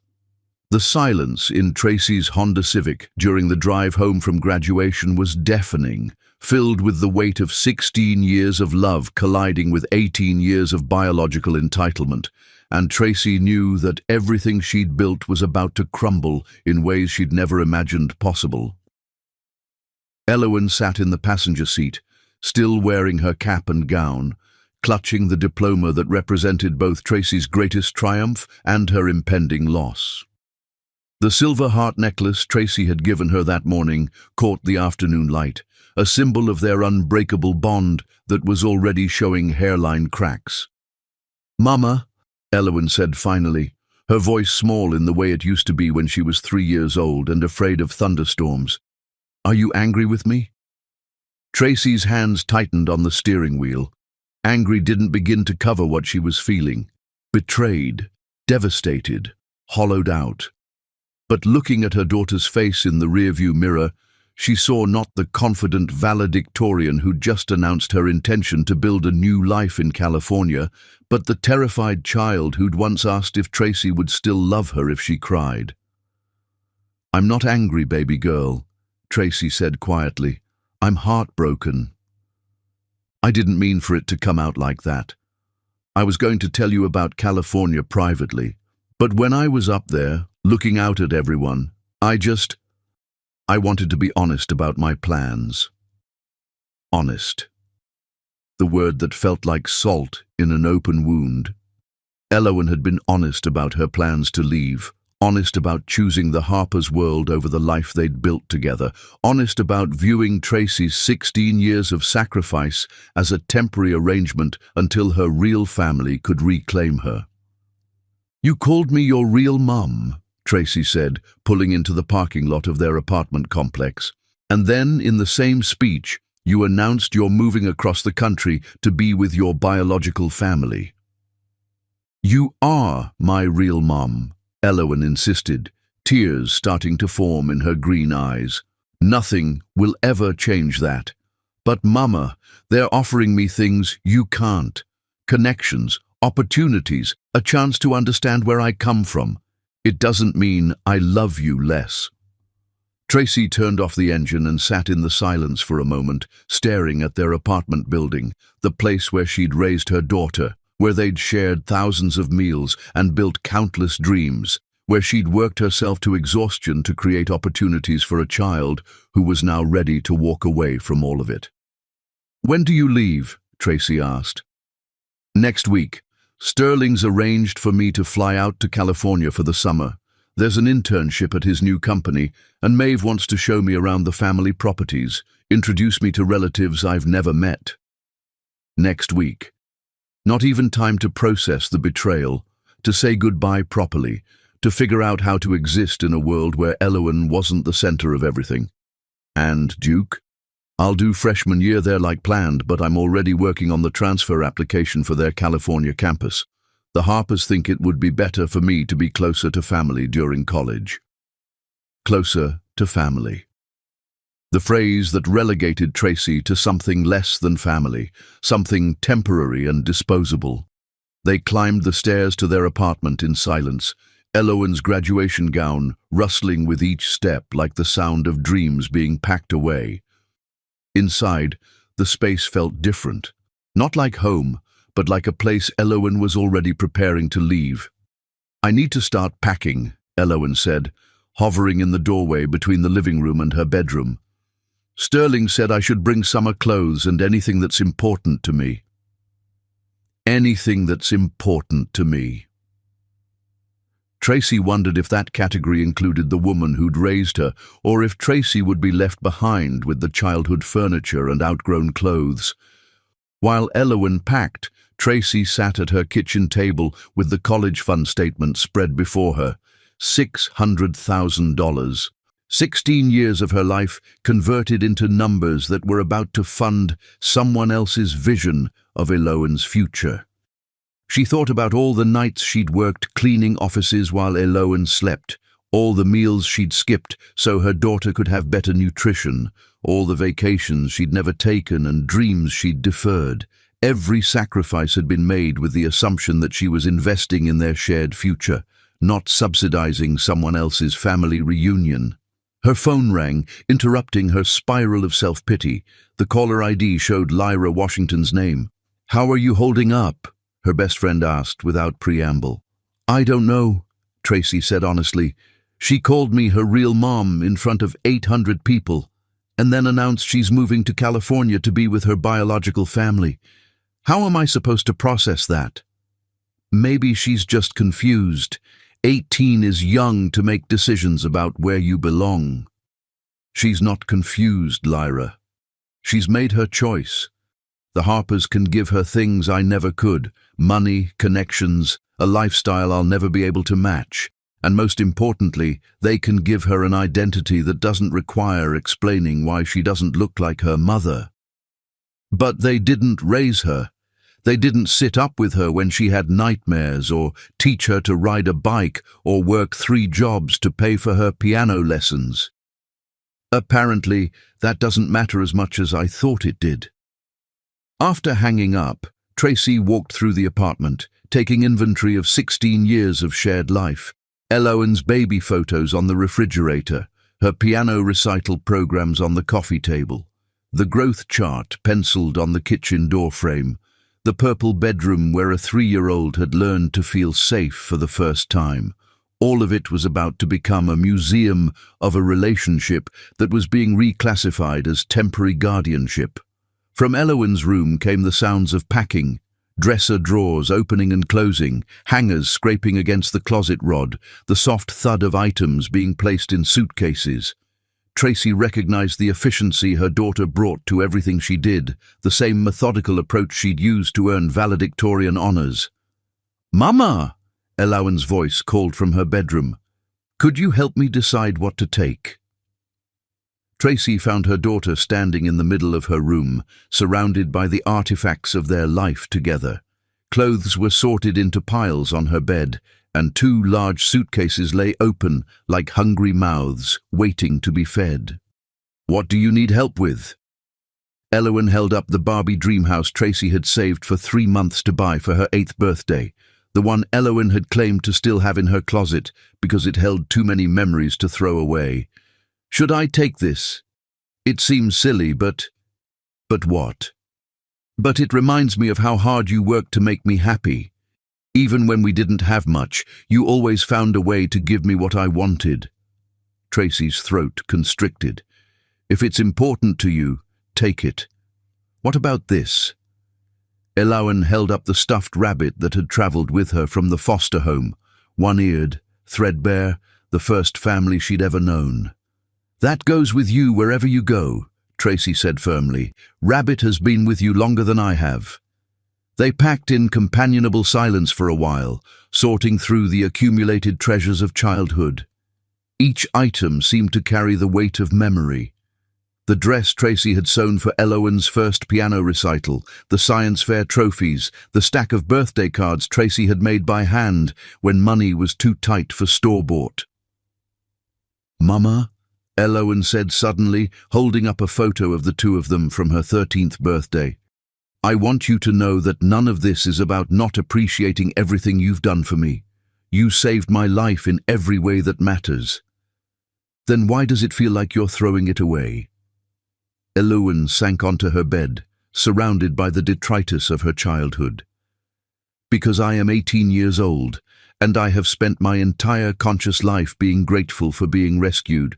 I have never once gotten to make a choice about where I belong or who I want to be. So this is about choice. This is about finally having options. For the first time in my life, I can choose to explore my biological heritage, to understand where I come from, to see what kind of person I might have been if circumstances had been different." "And what kind of person is that?" "I don't know. That's what I need to find out." Tracy looked around the room, the purple walls she'd painted with such hope, the bookshelf filled with stories they'd read together, the desk where Elowen had done homework while Tracy worked her second job. "When you find out who you're supposed to be," Tracy said quietly, "I hope she's someone who remembers the woman who loved her unconditionally for 16 years. "She will," Elowen whispered. "She will." The next week passed in a blur of final preparations. The Harpers called daily to coordinate travel arrangements, discuss summer plans, and offer reassurances that Tracy would always be welcome to visit. Their generosity felt like condescension, the kind of magnanimous gestures wealthy people made when they'd won and could afford to be gracious. On the morning of Elowen's departure, Tracy drove her to the airport in the same Honda Civic that had brought her home from the foster home 16 years earlier. The symbolism wasn't lost on either of them. "I'll call you every day," Elowen promised as they stood in the departure area, watching travelers rush toward gates and destinations and new lives. "You don't have to," Tracy said. "You'll be busy discovering who you're meant to be." "Mama, please don't be like this. This isn't goodbye forever. I'll be back for holidays, for visits. Nothing has to change between us." But everything had already changed. The moment Elowen announced her plans in her graduation speech, the balance of their relationship had shifted irrevocably. Tracy was no longer the primary parent, the decision-maker, the person Elowen turned to first. She was now one of several adults in Eloan's life, competing for attention with people who had biological claims and unlimited resources. "I love you, baby girl," Tracy said, hugging her daughter one last time. "Be happy. Be everything you want to be." "I love you too, Mama Tracy. More than you'll ever know." As Tracy watched Eloan walk toward the security checkpoint, rolling suitcases packed with 16 years of memories and dreams, she realized that she'd spent so long preparing her daughter to leave that she'd never prepared herself to be left behind. The college fund sat untouched in the bank, $600,000 that Eloan no longer needed, that the Harpers had made irrelevant with their own resources. 16 years of Tracy's life distilled into numbers that represented dreams that would never be fulfilled the way she'd imagined. That night, alone in an apartment that echoed with absence, Tracy sat in Eloan's empty purple bedroom and tried to remember who she'd been before she became a mother. But the woman who'd existed before Eloan felt like a stranger, someone from another lifetime who'd had different priorities and smaller dreams. For 16 years, Tracy's identity had been defined by a single role: Eloan's mother. Now she was going to have to figure out who Tracy Shannon was when she wasn't needed, when she wasn't chosen, when she wasn't the center of someone else's universe. The graduation diploma hung on Eloan's wall, next to photos of their life together. But the girl who'd earned that diploma was already 3,000 miles away, beginning the process of becoming someone new, someone who might not need the woman who'd raised her. Chapter 8. The Breaking Point. 2 months after graduation, Tracy's heart stopped beating properly for the first time in 44 years, and she realized that broken hearts weren't just metaphors. They were medical emergencies waiting to happen to women who'd given everything away and had nothing left to sustain themselves. The attack came on a Tuesday morning while she was cleaning out Eloan's bedroom, finally accepting that her daughter wasn't coming home at the end of summer. Tracy had been holding a photo from Eloan's 8th birthday, the Barbie Dreamhouse year, when she'd worked double shifts for 3 months to afford 30 minutes of pure joy on a little girl's face, when the chest pain started. At first, she mistook it for the heartbreak that had become her constant companion since graduation day. But this was different, sharp, radiating, accompanied by shortness of breath that had nothing to do with crying and everything to do with a cardiovascular system that had finally said enough. 16 years of stress, overwork, and emotional extremes had taken their toll. 3 jobs for 13 years, chronic sleep deprivation, meals skipped so Eloan could have better nutrition, medical checkups postponed because the money always had to go toward the college fund, a body that had been treated as a machine designed to produce opportunities for someone else rather than a vessel deserving of care. The paramedics found her on Eloan's bedroom floor, surrounded by boxes of memories she'd been cataloguing for a daughter who was 3 states away, learning what it felt like to live with people who shared her DNA. "Ma'am, can you tell us your name?" The EMT's voice seemed to come from very far away. "Tracy Shannon," she managed. "My daughter. I need to call my daughter." "Let's focus on you right now, Ms. Shannon. We're going to take good care of you." But Tracy had spent 16 years believing that taking care of herself was secondary to taking care of everyone else. Even as they loaded her into the ambulance, her primary concern was that Eloan would blame herself, would feel obligated to interrupt her summer of discovery to tend to the woman who'd raised her. The emergency room at VCU Medical Center was a symphony of controlled chaos that Tracy, as a social worker, knew well from the other side. She'd brought countless children here over the years, kids with suspicious bruises, teenagers in crisis, families in meltdown. Now she was the emergency, the crisis, the person other people would write reports about. "Miss Shannon, you've suffered what we call stress cardiomyopathy," Dr. Lisa Chen explained hours later, when Tracy's vitals had stabilized enough for conversation. It's sometimes called broken heart syndrome, though that's not a medical term we typically use. Broken heart syndrome. The irony was so perfect that Tracy almost laughed. The good news is that it's usually reversible with proper care and stress management. The concerning news is that your body has been operating under severe stress for what appears to be years. Your blood pressure is dangerously elevated, you're showing signs of chronic exhaustion, and your nutrition levels suggest you haven't been taking proper care of yourself. "I've been taking care of my daughter," Tracy said quietly. "I understand that.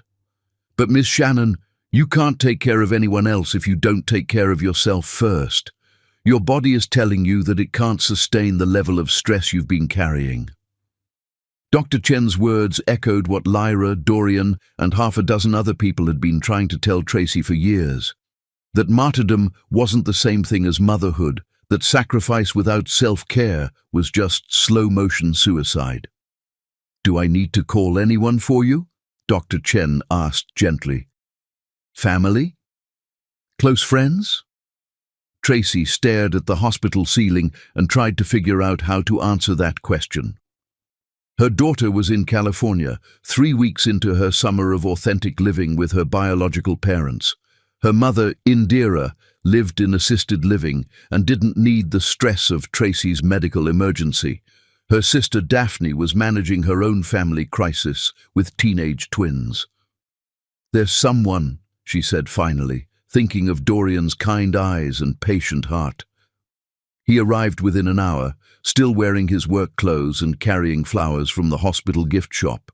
Daisies, simple and cheerful, and exactly what someone would choose if they wanted to bring hope without romantic implications. "Hey there," he said softly, settling into the uncomfortable chair beside her hospital bed. "How are we feeling?" "Like 16 years of bad decisions just caught up with me," Tracy replied honestly. "I don't think loving that girl counts as a bad decision." "Doesn't it?" The question came out more bitter than Tracy intended. "I spent 16 years building something I thought was permanent, and she walked away from it in a single speech. I worked myself literally into the hospital for someone who decided I was temporary." Dorian was quiet for a long moment, studying her face with the careful attention she remembered from their brief courtship years earlier, back when she'd believed there might be room in her life for something beyond Eloan's needs. "You know what I think," he said finally. "I think you raised a girl to be independent, confident, and capable of making her own choices. And now you're angry that she's doing exactly what you trained her to do." "I trained her to abandon the people who loved her. You trained her to pursue her dreams and never settle for less than she deserves. The fact that her dreams don't include you the way you hoped doesn't make them wrong. It makes them hers." The words stung because they carried the uncomfortable weight of truth. Tracy had always told Eloan to aim high, to never limit herself, to choose the best possible future regardless of what other people wanted for her. "So I'm supposed to be happy that she chose people who abandoned her over the person who saved her. You're supposed to be proud that she's strong enough to make complicated choices about her own life, even when those choices hurt people she loves." Tracy turned toward the window, where California seemed impossibly far away. The state where her daughter was learning what it felt like to belong to a traditional family with traditional resources and traditional connections. "She called me," Tracy said quietly, "yesterday, for exactly 23 minutes. The call had been everything Tracy had feared and more. Eloan had seemed genuinely happy, bubbling with enthusiasm about her internship at Sterling's company, her weekends at the family beach house, her upcoming Europe trip with Maeve. "How are you feeling, Mama?" she'd asked, and Tracy had heard genuine concern in her voice. The kind of worry you'd have for an elderly relative you cared about but didn't depend on. "I'm fine, baby girl," Tracy had lied. "Tell me about your summer. And Elowen had talked for 20 minutes about her new life, the cousins she'd never known existed, the family traditions she was learning, the sense of belonging she'd never experienced before. "It's amazing, Mama," she'd said. "For the first time in my life, I'm around people who just understand me. I don't have to explain anything. I just fit. I just fit." The phrase that confirmed everything Tracy had feared about their relationship, that 16 years of love hadn't been enough to make Elowen feel like she truly belonged. "I should go," Elowen had said eventually. "Sterling's making his famous barbecue tonight and the whole extended family is coming over." The whole extended family that had suddenly materialized to welcome the prodigal daughter home. "I love you, Mama," Elowen had added, almost as an afterthought. "I love you too, baby girl." But love, Tracy was learning, wasn't the same thing as need, wasn't the same thing as choice, wasn't the same thing as belonging. "She's found her people," Tracy told Dorian now, tears starting despite her best efforts. "And I'm not one of them." "Maybe not," Dorian said gently, "but that doesn't erase 16 years of love. That doesn't make you less important to who she became." "It feels like it does. It feels like I was just keeping her warm until her real family could claim her. Or maybe you were the person who kept her safe and loved and whole until she was strong enough to explore all of her possibilities, including the ones that don't include you." That evening, after Dorian had gone home and the hospital had settled into its nighttime rhythm, Tracy made the phone call that would change everything. She called her lawyer first, then her accountant, then her sister Daphne to witness the conversation that would transfer $600,000 from Elowen's college fund to 8-year-old Aria Shannon, Daphne's daughter, Tracy's niece, the little girl who still called her Mama T and sent handmade birthday cards. "Are you sure about this?" Daphne asked, her voice careful over the phone. "I'm sure," Tracy replied. "Elowen has found her family. They can fund her future. This money was supposed to be a mother's love converted into opportunity. Since she doesn't see me as her mother anymore, it should go to someone who does." "Tracy, honey, you're making this decision while you're hurt and angry. Maybe you should wait. I've been waiting for 16 years for someone to choose me first. I'm done waiting." The paperwork was completed by Thursday. By Friday, the college fund that had represented Tracy's entire adult life belonged to someone else. Elowen called that weekend, her voice tight with something that might have been panic or might have been guilt. "Mama, I tried to access the college fund for my Duke expenses, and the bank said it's been transferred. Did something happen?" "I transferred it," Tracy said simply. "Transferred it where?" "To Aria. She's 8 years old, loves me unconditionally, and calls me Mama T without having to qualify it by explaining that I'm not her real mother."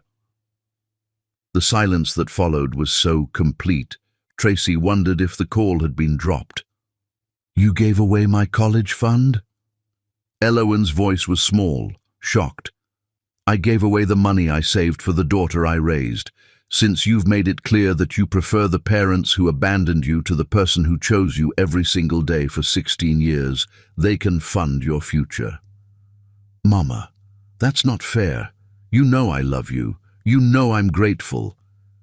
"Gratitude isn't love, Elowen, and I'm tired of being someone you're grateful to instead of someone you choose. The Harpers wanted to be your real parents? Let them pay the real parent price. But Duke is expensive. Without that money, you'll have to live like I've always lived, making the best choices available with the resources you actually have, instead of depending on someone else's sacrifice." "That's not what I wanted. I never asked you to sacrifice everything for me." "No," Tracy said quietly, "but I did it anyway, because that's what mothers do for the children they choose to love. And now you've chosen other people to be your real family, so they can make the real family sacrifices." After hanging up, Tracy sat in her hospital bed and wondered if she'd just made the best decision of her life or the worst mistake of her broken heart. But for the first time in 16 years, She'd chosen herself first, and that felt like the beginning of learning how to heal. The money was gone. The daughter she'd raised had chosen another family. The future she'd planned was shattered. But Tracy Shannon was still alive, still breathing, still capable of building something new from the ashes of her old dreams, even if she had no idea what that something might be. Chapter 9. The Reckoning. The rage that brought Elo and Kelly Shannon back to Richmond arrived in a rented BMW at 11:47 p.m. on a Thursday in November, 6 months after she'd walked away from 16 years of love to discover her authentic self with people who shared her DNA and her sense of entitlement. Tracy heard the car door slam from her bedroom window, a sharp, angry sound that cut through the humid Virginia night. She'd been expecting this confrontation since transferring the college fund 4 months ago, counting down the days until Eloan's summer of discovery collided with the reality of consequences. The pounding on the apartment door confirmed what the BMW had announced. Her daughter was furious, desperate, and probably realizing for the first time that love without gratitude could disappear just as completely as parents without resources. Tracy took her time answering, moving slowly despite her fully recovered heart, taking small satisfaction in making someone else wait for once. Through the peephole, she saw Eloan pacing like a caged animal, her face flushed with indignant anger. "I know you're in there, Mama," Eloan called through the door. "Please, we need to talk." "Mama. Not Tracy, not the woman who raised me. Mama." The title came back when she needed something. Tracy opened the door to find a stranger wearing her daughter's face. 4 months with the Harpers had completed Eloan's transformation into someone Tracy barely recognized. Expensive sundress, designer sandals, jewelry that caught the hallway light with confident gleam. Her hair fell in professional waves, and she carried herself with unconscious arrogance. But her eyes were wild with something that might have been panic and might have been the first stirrings of genuine regret. "Hello, Eloan," Tracy said quietly, not moving aside. "You look prosperous. Can I come in?" "Please. I drove straight here from Charlotte." Tracy stepped aside, and Eloan walked in with hesitant movements, her eyes sweeping over the living room. Still furnished with second-hand furniture, still decorated with school photos, still maintaining the careful aesthetic that now probably seemed impossibly small.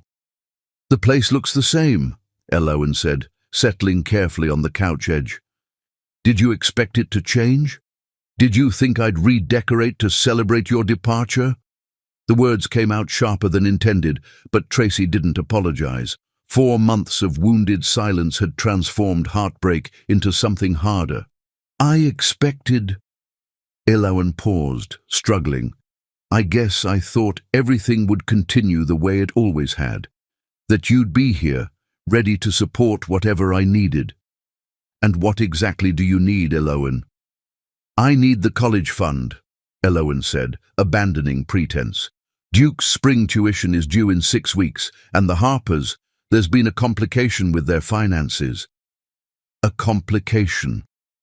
The delicate way wealthy people described financial collapse. "What kind of complication?" Eloan's composure cracked. "Sterling's company is being investigated by the SEC for securities fraud. Their assets are frozen. And Maeve's family money. Apparently there isn't as much as everyone thought."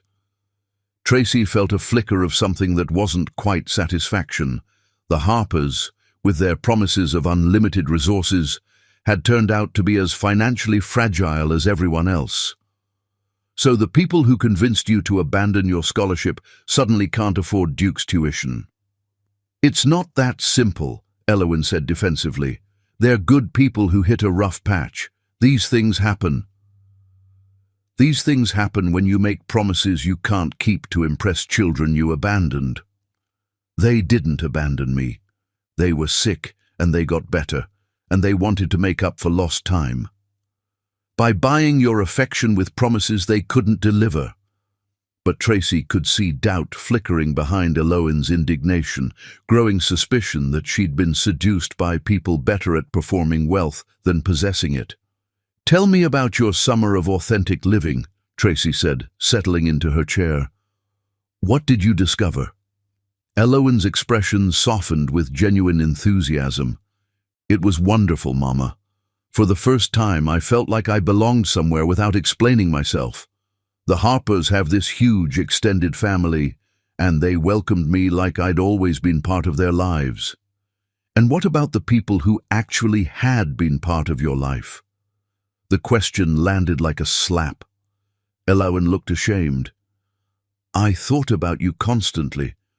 I missed our Saturday pancakes, missed talking through problems with you, missed the way you always knew what I needed to hear. But not enough to call, not enough to visit. I was trying to figure things out, trying to understand who I am when I'm not defined by being the girl you rescued." The girl you rescued, still reducing 16 years to a single act of charity. "And what did you figure out?" Eloin was quiet, her composure fracturing. "I figured out that belonging somewhere and being loved somewhere aren't the same thing." The admission hung between them like a confession. "The Harpers, they love the idea of me," Eloin continued, voice growing smaller. "They love having a daughter who makes them look good, who validates their decision to get clean, but they don't actually know me. They don't know I hate the sound of people chewing, or that I still sleep with lights on sometimes." "Those are things you learn through daily life," Tracy said carefully. "Through being present for small moments as well as big ones. They want to skip getting to know you and jump to happy family. They want the relationship without doing the work." Tracy recognized the irony, Eloin describing the Harpers' approach in terms that applied to her own recent relationship with Tracy. "So you've decided they're not your real family after all?" "I've decided family isn't about DNA or money or impressive opportunities." Eloin's eyes filled with tears, the first genuine emotion Tracy had seen. "Family is about who shows up, every day, even when it's hard, even when you're not grateful enough." The words were everything Tracy had wanted to hear, but they came too late and carried too much self-interest to feel like victory. "That's beautiful, Eloin, but it doesn't explain why you're here asking for money instead of forgiveness." "I need both," Eloin whispered. "I need the college fund, because without it, I can't afford Duke. But I also need you to forgive me for being stupid enough to think DNA mattered more than devotion." "The college fund is gone," Tracy said simply. "I know you transferred it to Arya, but surely you can transfer it back. She's 8. She doesn't need it yet, and I promise I'll pay back every penny once I'm established." Once I'm established. Still thinking in future promises rather than present accountability. "You don't understand," Tracy said gently.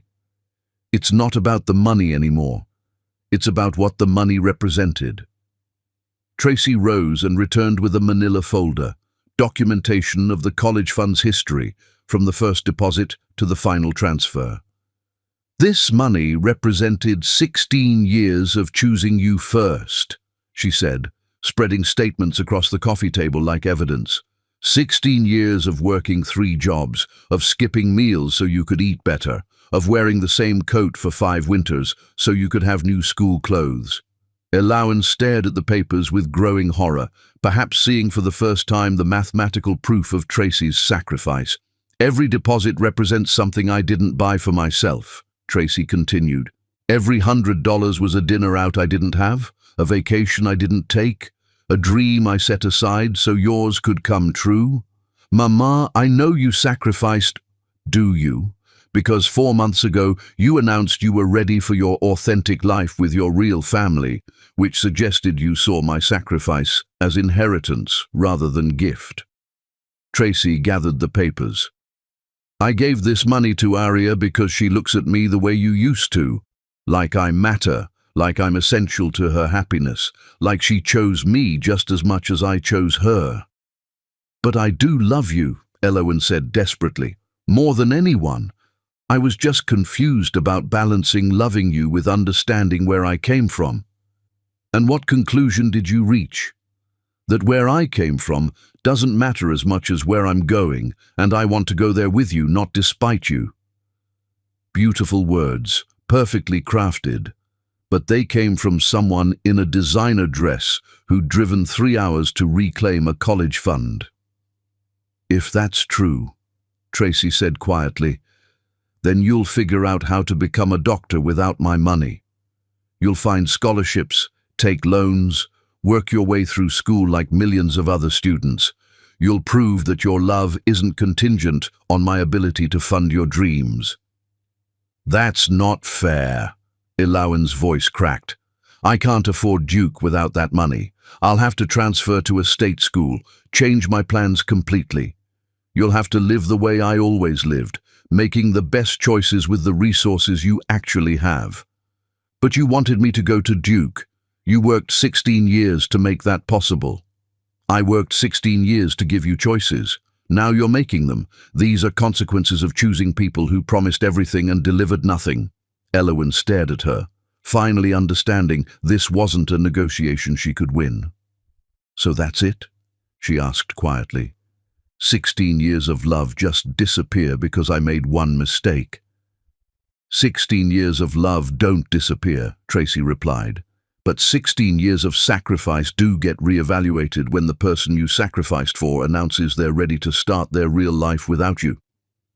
As Elowen prepared to leave, no hug, no kiss goodbye, she paused at the door with something like genuine grief. I lost everything, didn't I? The Harpers, the money, the future I wanted, and now you too. You didn't lose me, Tracy said softly. But you can't have me the way you used to, as someone who exists primarily to make your life possible. If you want a relationship with me now, it has to be between two adults who choose each other, not between a mother who gives everything and a daughter who takes it for granted. After the BMW pulled away, Tracy sat alone in her apartment, surrounded by the ghost of 16 years of shared life. She'd gotten her reckoning, but it felt nothing like victory. Elowen would find another path to medical school. The girl she'd raised was too determined to let financial obstacles derail her dreams permanently. The question that would haunt Tracy through sleepless hours wasn't whether Elowen would succeed, but whether she'd learned anything from the spectacular failure of her summer of authentic living, whether she'd finally understand the difference between being chosen and being claimed. Whether some relationships, no matter how much love had built them, were too damaged by assumption and entitlement to survive.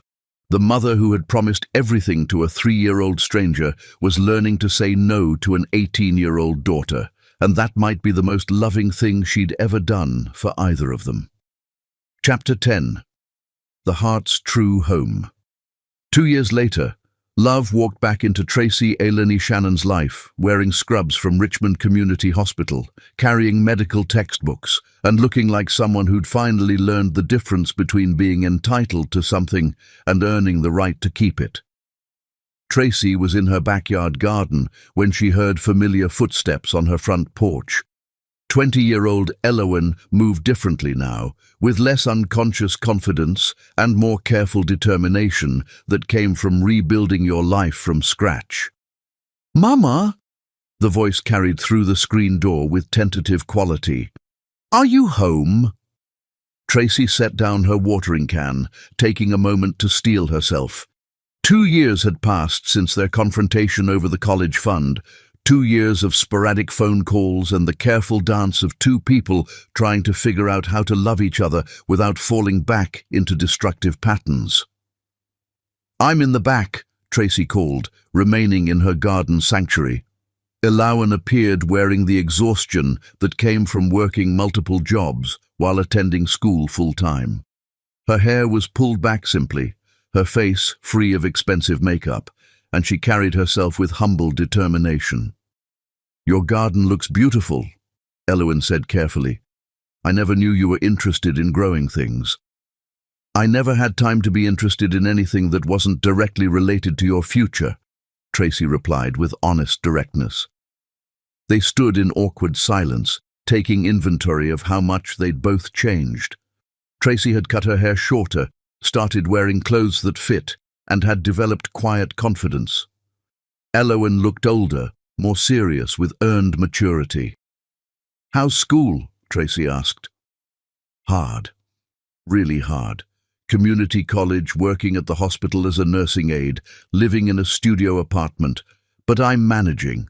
I'll have my associate's degree in May, then transfer to VCU for pre-med."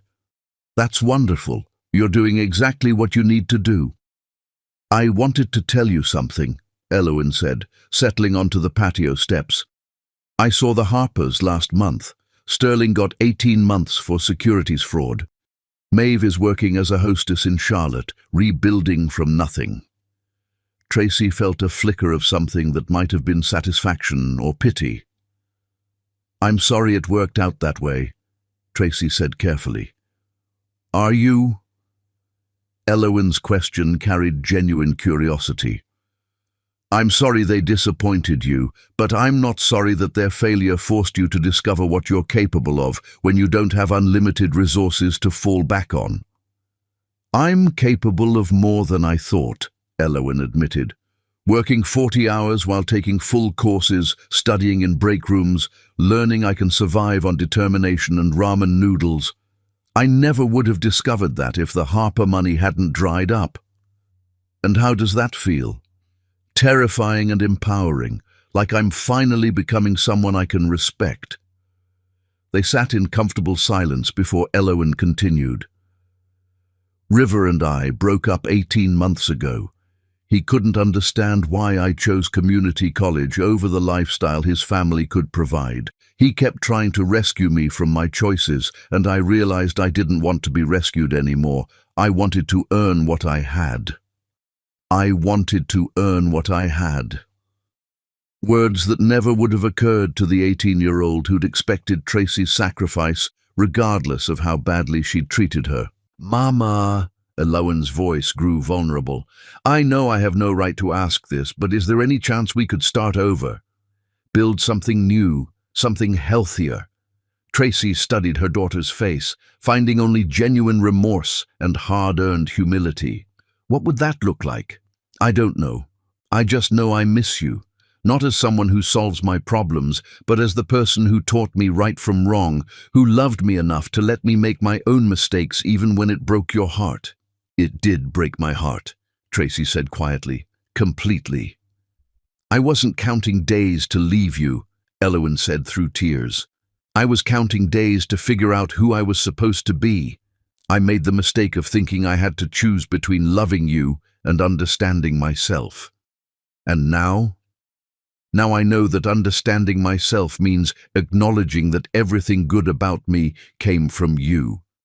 My work ethic, my determination, my ability to love deeply, all from watching you live those values every day." Tracy felt her emotional walls beginning to crack. "The college fund is gone," Tracy said gently. "I can't take it back from Aria, and I wouldn't. She's 10 now, still calls me Mama T, and she's counting on that money." "I wouldn't want you to take it back," Elowen said firmly.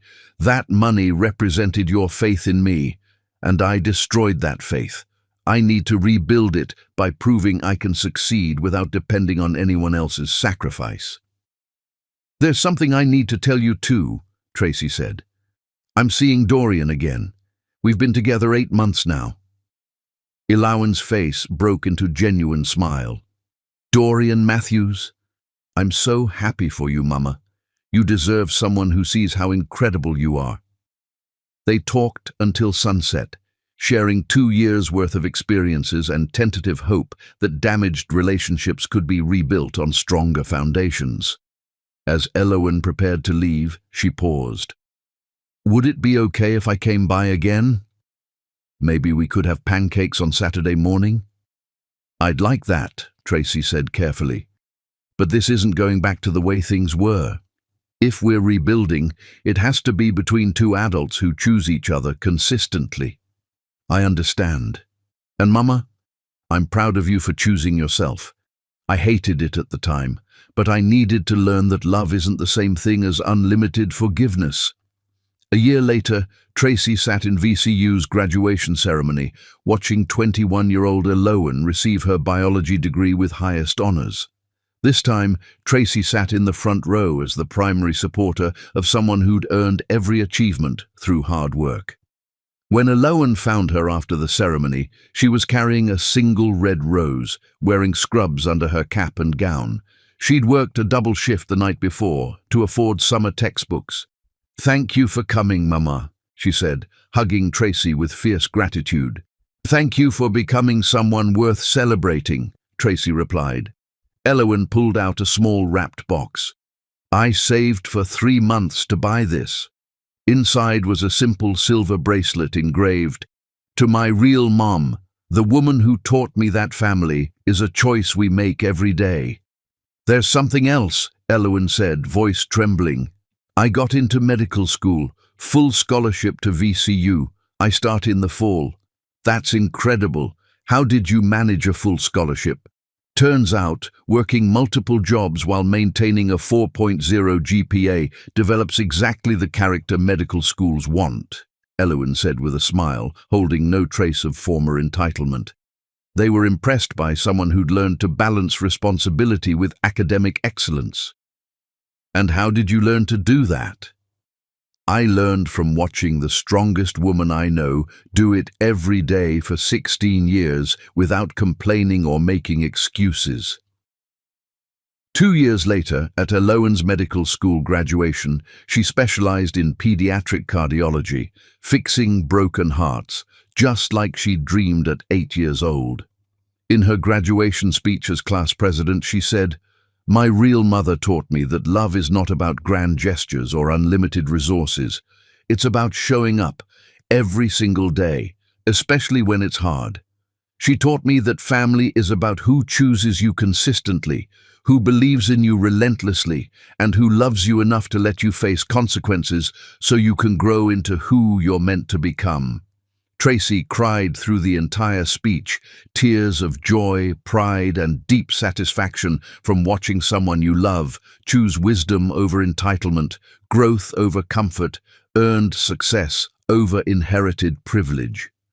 The mother who had once promised a 3-year-old stranger everything had learned to give her adult daughter something more valuable, the knowledge that she was capable of building her own everything, one choice at a time. Love had been enough after all, but only because it had been paired with boundaries, consequences, and the courage to let someone you love fail until they learned to succeed. The heart's true home wasn't found in biology or money or even unconditional devotion. It was found in the daily choice to love someone enough to demand they become their best self, even when that process broke your heart and challenged every assumption about what it meant to be family. Tracy had raised a daughter to leave her. But Eloan had chosen to come back, not as the entitled teenager who'd walked away, but as the woman of character Tracy had always believed she could become. And that choice, that daily conscious choice to value what they'd built together, had transformed 16 years of sacrifice into something that would last forever.